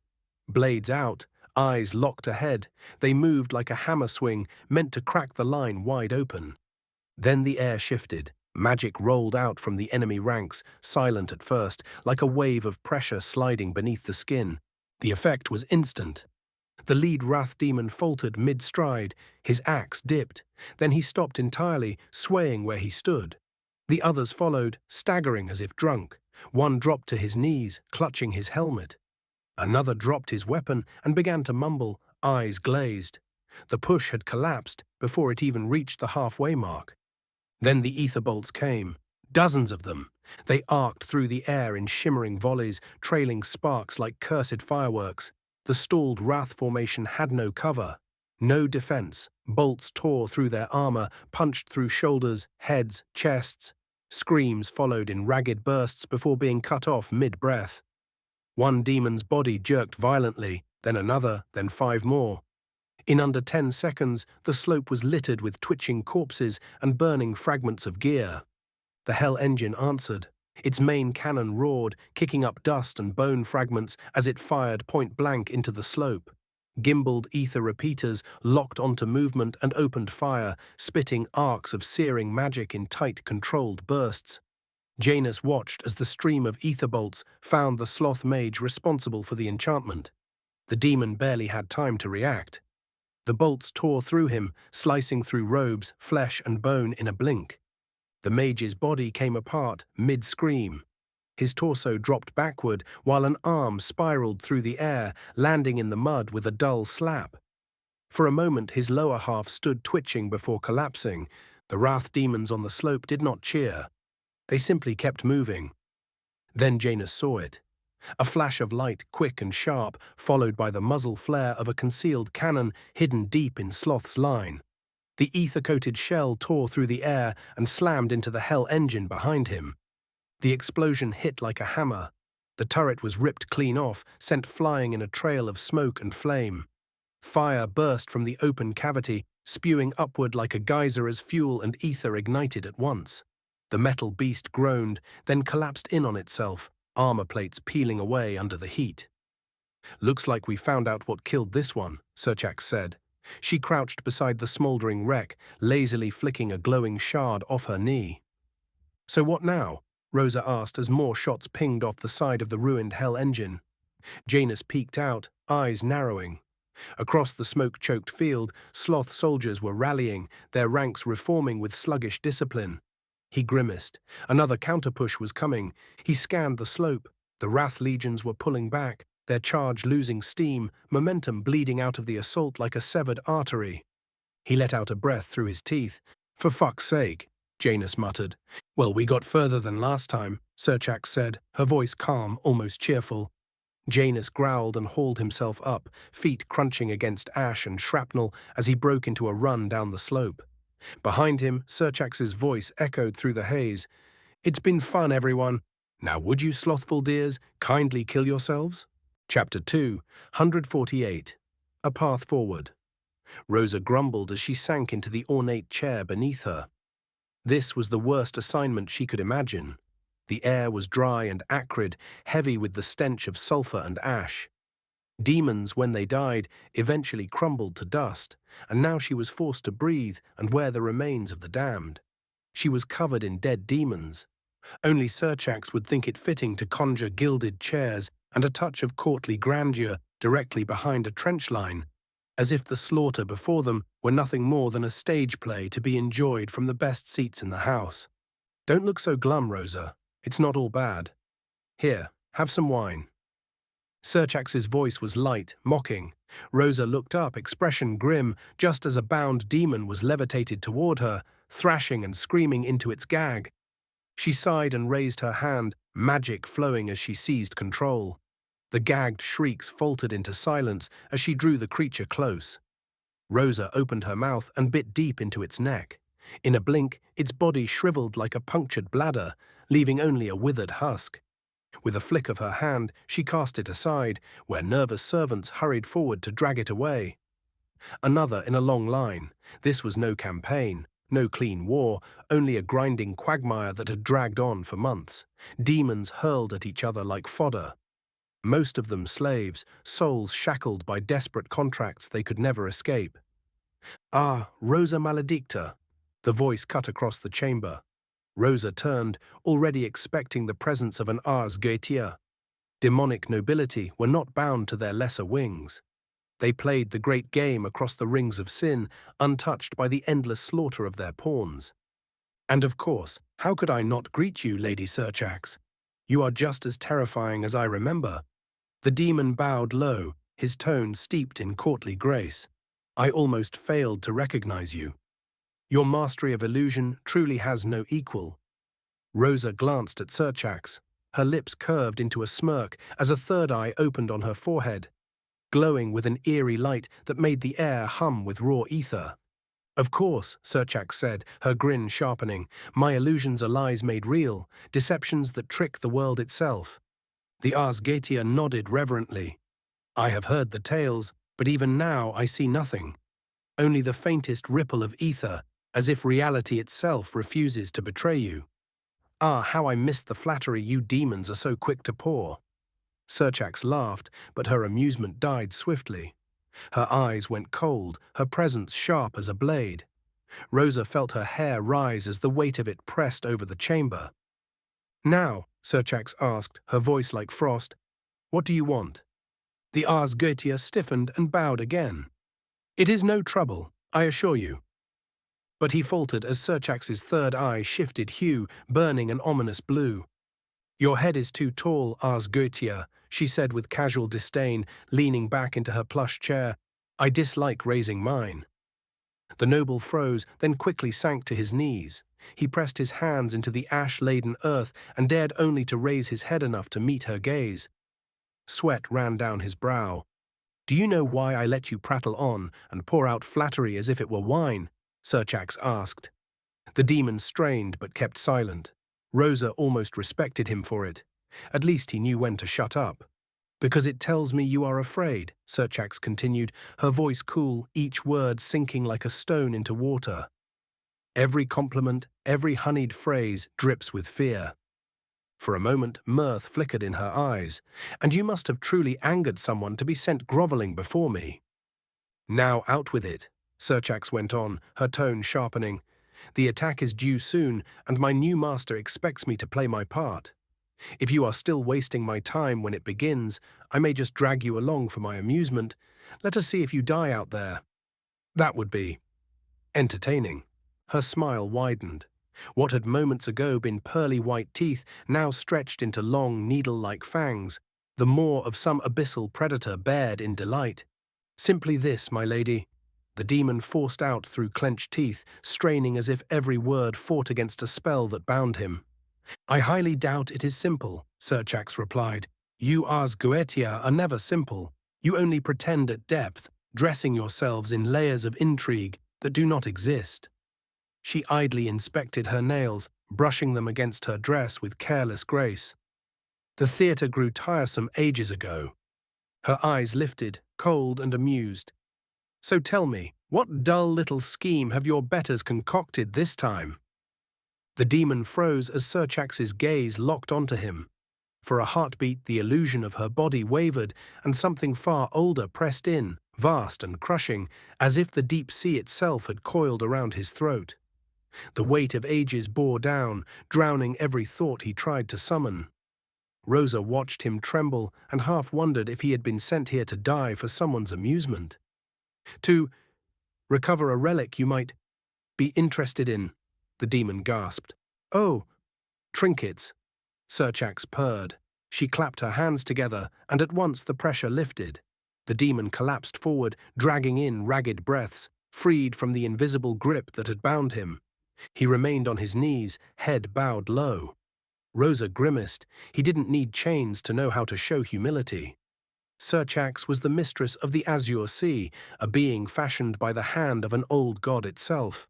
As the old saying went, "Try not the temper of the ancients." "Now," Cerchax drawled, her tone honeyed and cruel, "what toy do you bring me? Surely you don't expect me to fetch it myself. You said recover, but you cannot be that stupid, can you?" Her mouth stretched wider than any mortal's should, grotesque and unnatural, needle-like fangs flashing as she smiled. Her eyes widened, and the pupils thinned into reptilian slits. The glow behind them burned brighter, a cold and alien light that seemed to peel back the illusion of her form, if only for a heartbeat. "I cannot recover it, and I don't have it," the demon said, his voice shaking in fear. Then Cerchax reclined back, her features slipping seamlessly into their illusion once more. She tilted her head, lips curling into a childish pout. "Then what use do I have for you?" she asked with a sing-song sweetness, as though she were asking whether to keep or break a doll. Rosa winced at the words. The implication was clear enough. The Ars Goetia might soon be short one member. Cerchax sighed dramatically, as if burdened by some unbearable dilemma. She pressed a hand to her cheek and let her eyes go wide in mock despair. "Oh, what shall I do? Should I make you spill your guts?" "And then spill your guts?" Her tone carried the lilt of play, like a child savoring a rhyme. "Or perhaps I send you to fetch it after all. Or maybe I should just kill you," she said as her smile widened, teeth glinting. "The relic is a tome filled with powerful demonic spells, written by Magne Morningstar. It lies in a vault, sealed beyond our reach. That is why we have come," the demon replied stiffly, his voice tight but steady, somehow managing to keep his composure. "Magne Morningstar, you say? Now that is interesting," Cerchax murmured as she leaned forward, her eyes glinting with sudden curiosity. "Tell me more, little gnat," she said with a grin, her voice lilting like a taunt, "before I decide to pull your wings off, one by one, just to see how you squirm." "It is beyond the trenches, further in," the demon said. "A fortress with a vault. It holds many secrets. We believe with your power you could open it without a key."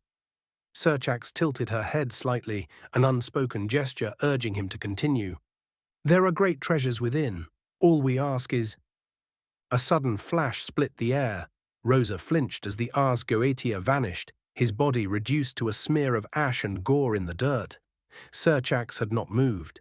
If not for the faint smoke curling from the third eye on her forehead, one might never know she had done anything at all.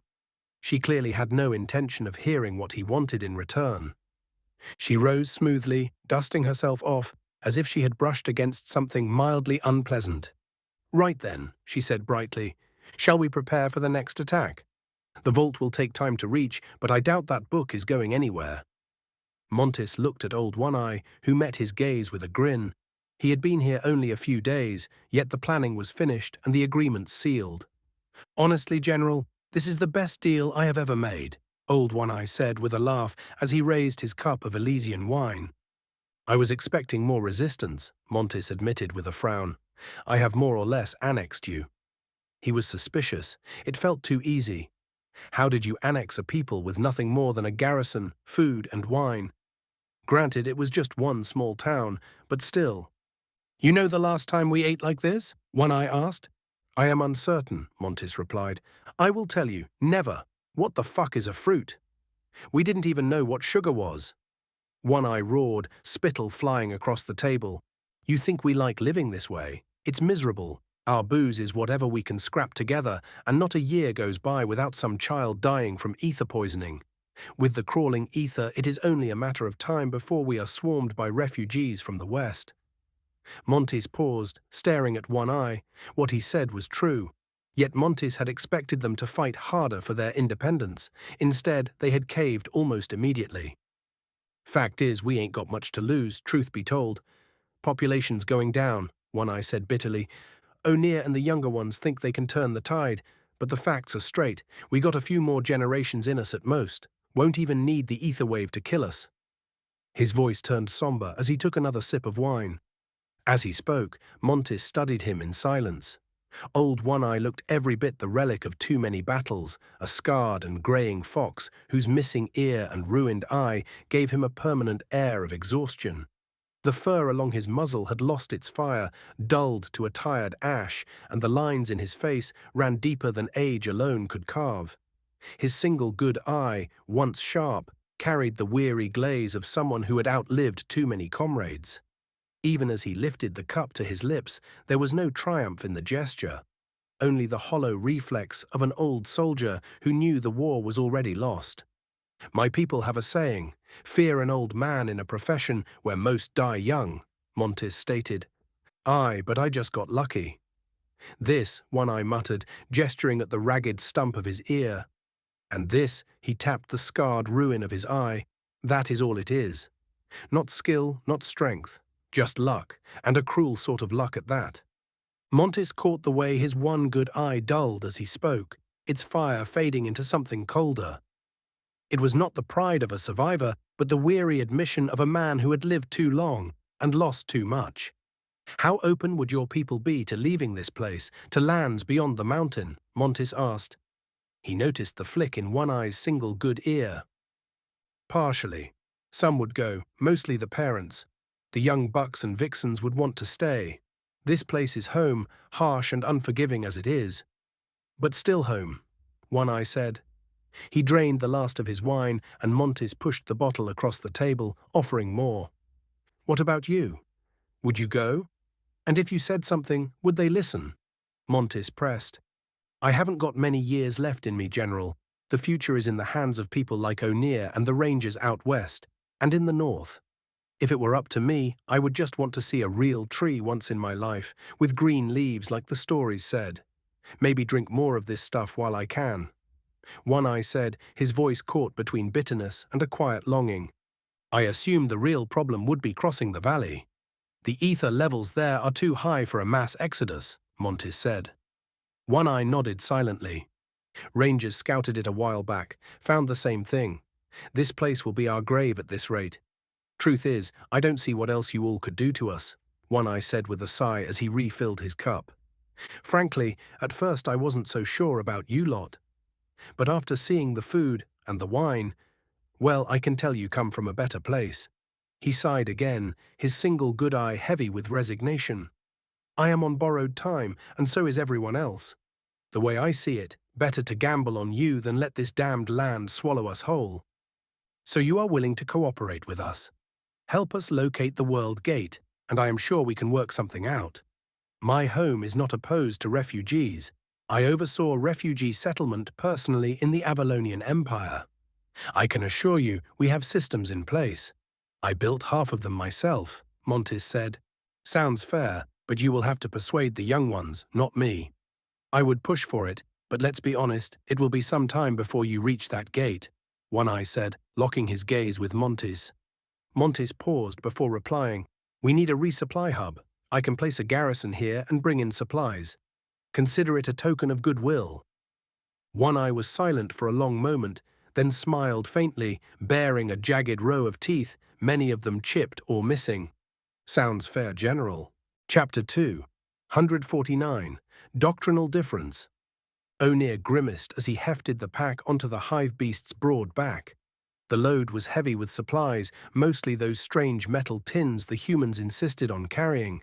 He had never thought he would complain about having too many provisions. It seemed like a good problem to have, but the weight still irritated him as he tightened the straps. "Why the long face, Captain?" Carla asked, grinning as she swung another pack onto the beast. "Fucking heavy," O'Neill muttered, locking the gear in place.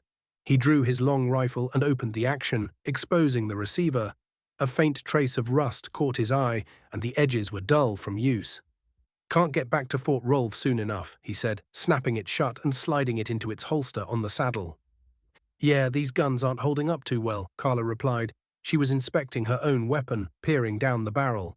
"Cracks," she murmured, cocking it once before loading a few shells. "Needs a new barrel." O'Neill swung into the saddle, and the hive beast shifted slightly under his weight, but remained calm. Its strange, multifaceted eyes stared straight ahead, its gaze unreadable, yet clearly intelligent. He frowned and kicked it. It just tilted its head to look at him for a moment before facing forward again. "Do not irritate it," Carla said with a sigh as she mounted up, rolling her shoulders beneath the weight of her gear. O'Neill glanced around. The rest of the expedition was mounting up in quiet efficiency. Packs were strapped in, weapons checked, beasts coaxed into motion. It was going to be a long ride to Fort Rolf. When they set out with the humans in tow, the road was calm, strangely calm. O'Neill had never expected to travel this safely. One full day in, and not a single monster attack. No skirmishes, no trouble. He did spot the occasional bloodstain along the path. Probably the hive scouts are moving ahead and clearing the way. Efficient, if a little unnerving. Meat was meat, he supposed. The Imperial hive likely did not care much for taste. "So what's the plan?" Carla asked as she rode beside him. "Why are you asking me now?" "Seems a bit late for that," O'Neill said, giving her a look. He knew she was just testing him. She wasn't asking because she doubted the plan. She was asking because going to the Fort Rolf meant something was off. You didn't abandon a sector lightly. Not unless you needed resupply. Command was planning a full restructure, or something serious had happened. "I thought we'd be bargaining with the humans, not dragging them to the Fort Rolf. And I heard we might be going into the Rads," Carla replied. "I like my flesh sticking to my bones, thanks very much. They want to bargain, and frankly, we need a plan. A real plan. Not this try-not-to-die routine we've been stuck with for years," O'Neill said, his brow furrowed as he looked ahead. "The people out here won't last much longer. We either fix this place or get the hell out." "Go where? Human lands?" Carla asked, lips tightening slightly. "Maybe. Judging by the food they brought, I'm guessing they're not starving," O'Neill said with a crooked grin. "I even heard they still have green trees." Carla's eyes flicked upward. "Huh. Would be nice to see one. Maybe flowers," she said, voice quiet. "Yeah, we'll need to live long enough to see it," O'Neill replied, mouth tugging into a faint smirk before fading just as quickly. The moment of silence dragged for a few minutes before he suddenly heard gunfire in the distance. But it was far, too far away for an attack. "Hold," O'Neill said, as he raised his arm and the entire caravan stopped. "Carla, with me," O'Neill said as he rode ahead. Carla nudged her mount forward, falling in behind him without a word. Together they made for the nearest elevated dune, the crunch of claws muffled by the dry wind. O'Neill narrowed his eyes as they climbed. They were close to a small town now, one of those poor, half-forgotten hovels clawing out a living in the dust. When he reached the top of the dune, O'Neill pulled his mount to a stop and narrowed his eyes against the glare. The town lay in the basin below, a dust-beaten sprawl of sun-bleached stone and rusted scrap. Shacks leaned against each other like they were too tired to stand alone. A crude perimeter wall circled the settlement, more for show than defense. Wind dragged sheets of grit across the ground, swallowing sound and softening the edges of the violence below. Gunfire cracked through the dry air. Bandits were swarming in from the northern ridge, dozens of them on patched-together lean desert mounts.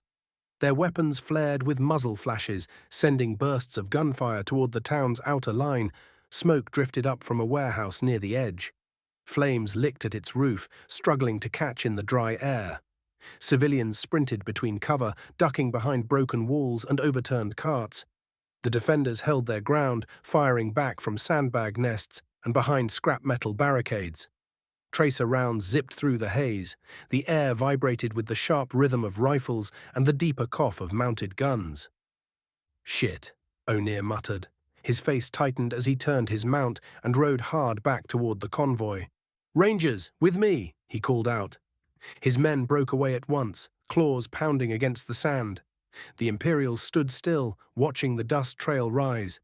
Montis, already mounted, turned to the living armor cavalry. Their chitin-plated forms gleamed beneath the settling grit, motionless until he pointed. "Follow," he said. O'Neill gathered his men and started giving directions. "Carla, I'll take half of us and go around. You take the rest into town to make sure they aren't overrun." He glanced over at the living armor cavalry. "You lot with me." They didn't speak. They didn't need to. The riders guided their clawed mounts forward in eerie silence, the sound of armored limbs and chitins scraping against the sand as they fell into formation. O'Neill reared his own mount and kicked forward. The beast lunged into motion with a guttural hiss, its hooked claws tearing into the dune as it sprinted. He leaned low, wind pressing against his face. One-handed, he reached back, unfastened the pack strapped behind him, and let it drop into the dust mid-gallop. He had no use for it anymore. They swept around the ridge, claws ripping shallow gouges in the slope, trailing plumes of sand in their wake. The air shimmered with heat and tension. Gunfire still echoed from below in sharp, chaotic bursts. A few shots cracked in their direction.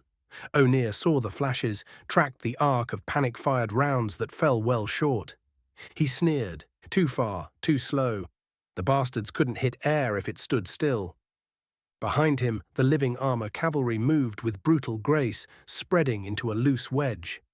Their mounts were built for war, lean-plated beasts with segmented limbs, slit-pupilled eyes, and claws that tore into the sand with each stride.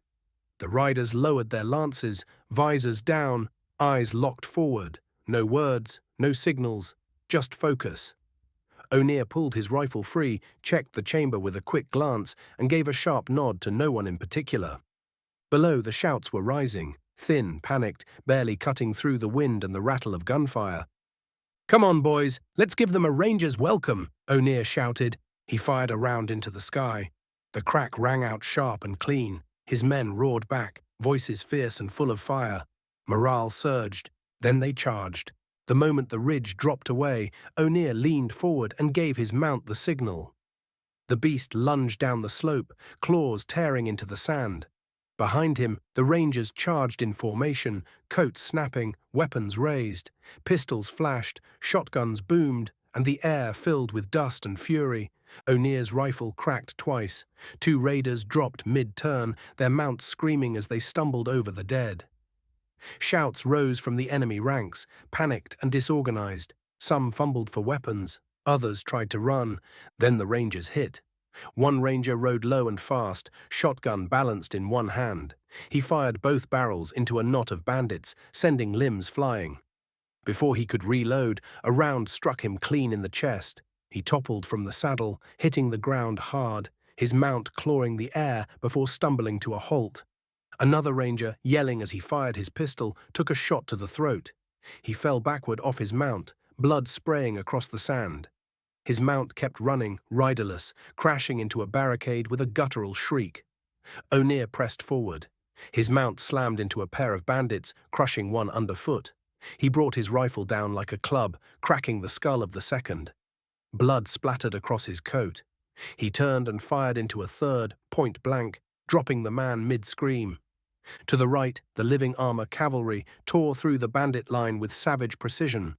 Their mounts screamed as claws ripped into enemy beasts and riders.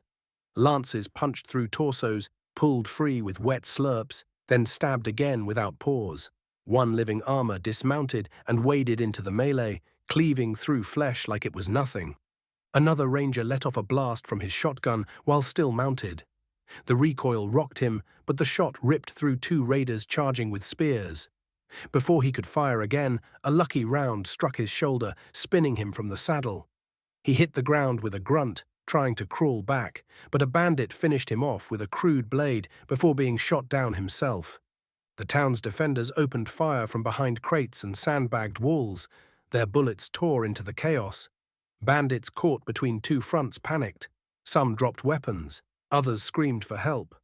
A few tried to retreat, only to be gunned down or cut off by rangers circling around. O'Neill caught movement to his left. He fired his pistol into a raider's gut, then swung it up to catch another in the jaw. A mounted ranger beside him was struck by a crossbow bolt, slumping forward as his mount continued to charge blindly into the fray. The ranger slid off, lifeless, blood smearing the saddle. Still they pushed on. A living armor rider rode down a fleeing group and impaled two on a single lance. Another ranger reloaded mid-charge, blood running down his leg, and still managed to fire both barrels into a group crouched behind a crate. The bandit line shattered. Some ran. Others dropped their weapons and begged. The rangers did not answer. Their shots were the only reply. Bodies littered the battlefield, bandits, mounts, rangers. The wind dragged dust over the fallen. A few groans lingered in the air, but the rest was silence. O'Neill sat in the saddle, blood on his face, breath heavy. He looked over the field. He spat into the dirt. "Casualty report," O'Neill barked, voice cutting through the haze. One of the rangers limped toward him, dragging a bloodied leg, shotgun slung across his back. His face was smeared with grit and sweat. 3 down, 2 hurt bad. Rorek's not going to make it without help. He paused, eyes flicking toward the corpse-strewn ridge. Mounts took a beating too. We lost one. 2 more won't last the day. O'Neill clenched his jaw, scanning the line of battered fighters. Some were patching each other up. Others just sat in the sand, too tired to speak. He exhaled slow. "Secure the wounded. Strip gear from the dead. Get the Imperials over here." The ranger gave a tired nod and moved off, shouting orders to the others. O'Neill looked out at the field again. The wind picked up, dragging dust over the fallen bandit and ranger alike. He wiped the blood from his face with the back of his glove, but it only smeared across his cheek. Soon the Imperial healers arrived from the convoy. They moved quickly, kneeling beside the wounded and working with calm precision. O'Neill watched as their magic pulsed through open flesh, knitting torn muscle and sealing wounds like it was nothing. He grimaced. He knew the terms. The Imperials only fought in engagements that were formally agreed upon. That was the deal. Everything they brought with them had to last, no reinforcements, no second chances. They couldn't afford to get pulled into every fight the Rangers found themselves in. But that didn't make it easier to swallow. If the Imperial mages had been with him when the shooting started, he wouldn't have lost 3 men. Still, it was something that the living armor cavalry had stepped in. He'd seen the bullets bounce off their plating. If someone had to take the front, they were the right choice. "Was that wise?" a familiar voice said, and O'Neill turned to see General Montis on his fine white mount. "A shootout would have been worse," O'Neill replied gruffly as he bent down and ripped a gun off a dead raider. "That's not what I meant, and you know it," Montis said. His tone was even, but his eyes were cold. Was it a good idea to risk valuable military assets for a scrap heap of a town? O'Neill didn't answer right away. He stood still, the stolen rifle resting against his thigh, his hand flexing slightly around the grip. He glanced down at the dead raider, then over at one of his own men, face pale, body covered with a blanket that did nothing to hide the stillness underneath. The wind picked up, tugging at the corner of his cloak. Dust clung to the sweat on his brow, and he wiped it with the back of his glove, slow and deliberate. Finally, he looked up at Montis. "Do you know why rangers don't grow old?" he asked, voice quiet. Montis shifted in the saddle, expression unreadable. "We fight for those who can't," O'Neill said, "and most of us die in that fight." He exhaled through his nose, glanced toward the town where smoke still rose from broken rooftops, then back to Montis. "Every ranger knows the cost." He slung the rifle over his shoulder and adjusted the strap with one hand. "But we pay it anyway." Montis said nothing. The only sound was the low groan of the wind and the distant cries of wounded townsfolk. O'Neill turned and walked off without another word. "All I suggest," Montes said suddenly. O'Neill stopped mid-step. At those words he froze, his shoulders tensed, and after a pause he turned back around to face the general. Montes sat upright in the saddle, reins held loosely in one hand. He didn't look angry. If anything, he seemed unaffected by the aftermath. There was no judgment in his tone, but no warmth either. "Next time, ask for our help," Montes said. "Don't rush in. The town would have lasted at least an hour. That would have given us time to plan a more precise engagement instead of charging in. The hive could have gone in first to draw fire." He spoke calmly, almost conversationally, like it was just another tactical review. Not a reprimand, not praise. Just facts. Montes let the moment stretch, then continued. "You're a capable front-line platoon leader, O'Neill. No one doubts that," he said, adjusting the reins slightly as his mount shifted beneath him. "But you do well to start thinking in broader terms. Not every fight needs to be met head-on, especially when you have assets at your side that you're not used to commanding." He glanced down at the battlefield, eyes passing over the fallen. "I've commanded armies, O'Neill, hundreds of thousands. And if there's one thing I hate, it's watching skilled soldiers bleed out for poor positioning. Your Rangers fight better than most, but I'd rather see them alive than remembered." He looked back at O'Neill, his expression hard but not unkind. "The truth is, our forces don't fight together well. Not yet. Rangers and Imperials, we're still moving in parallel when we should be moving as one. That needs to change. Let today be a start. Let the Rangers who died here mean something. The more we learn to fight as one, the more lives we'll save down the line." O'Neill didn't speak. His jaw flexed, and he gave a small nod, just once.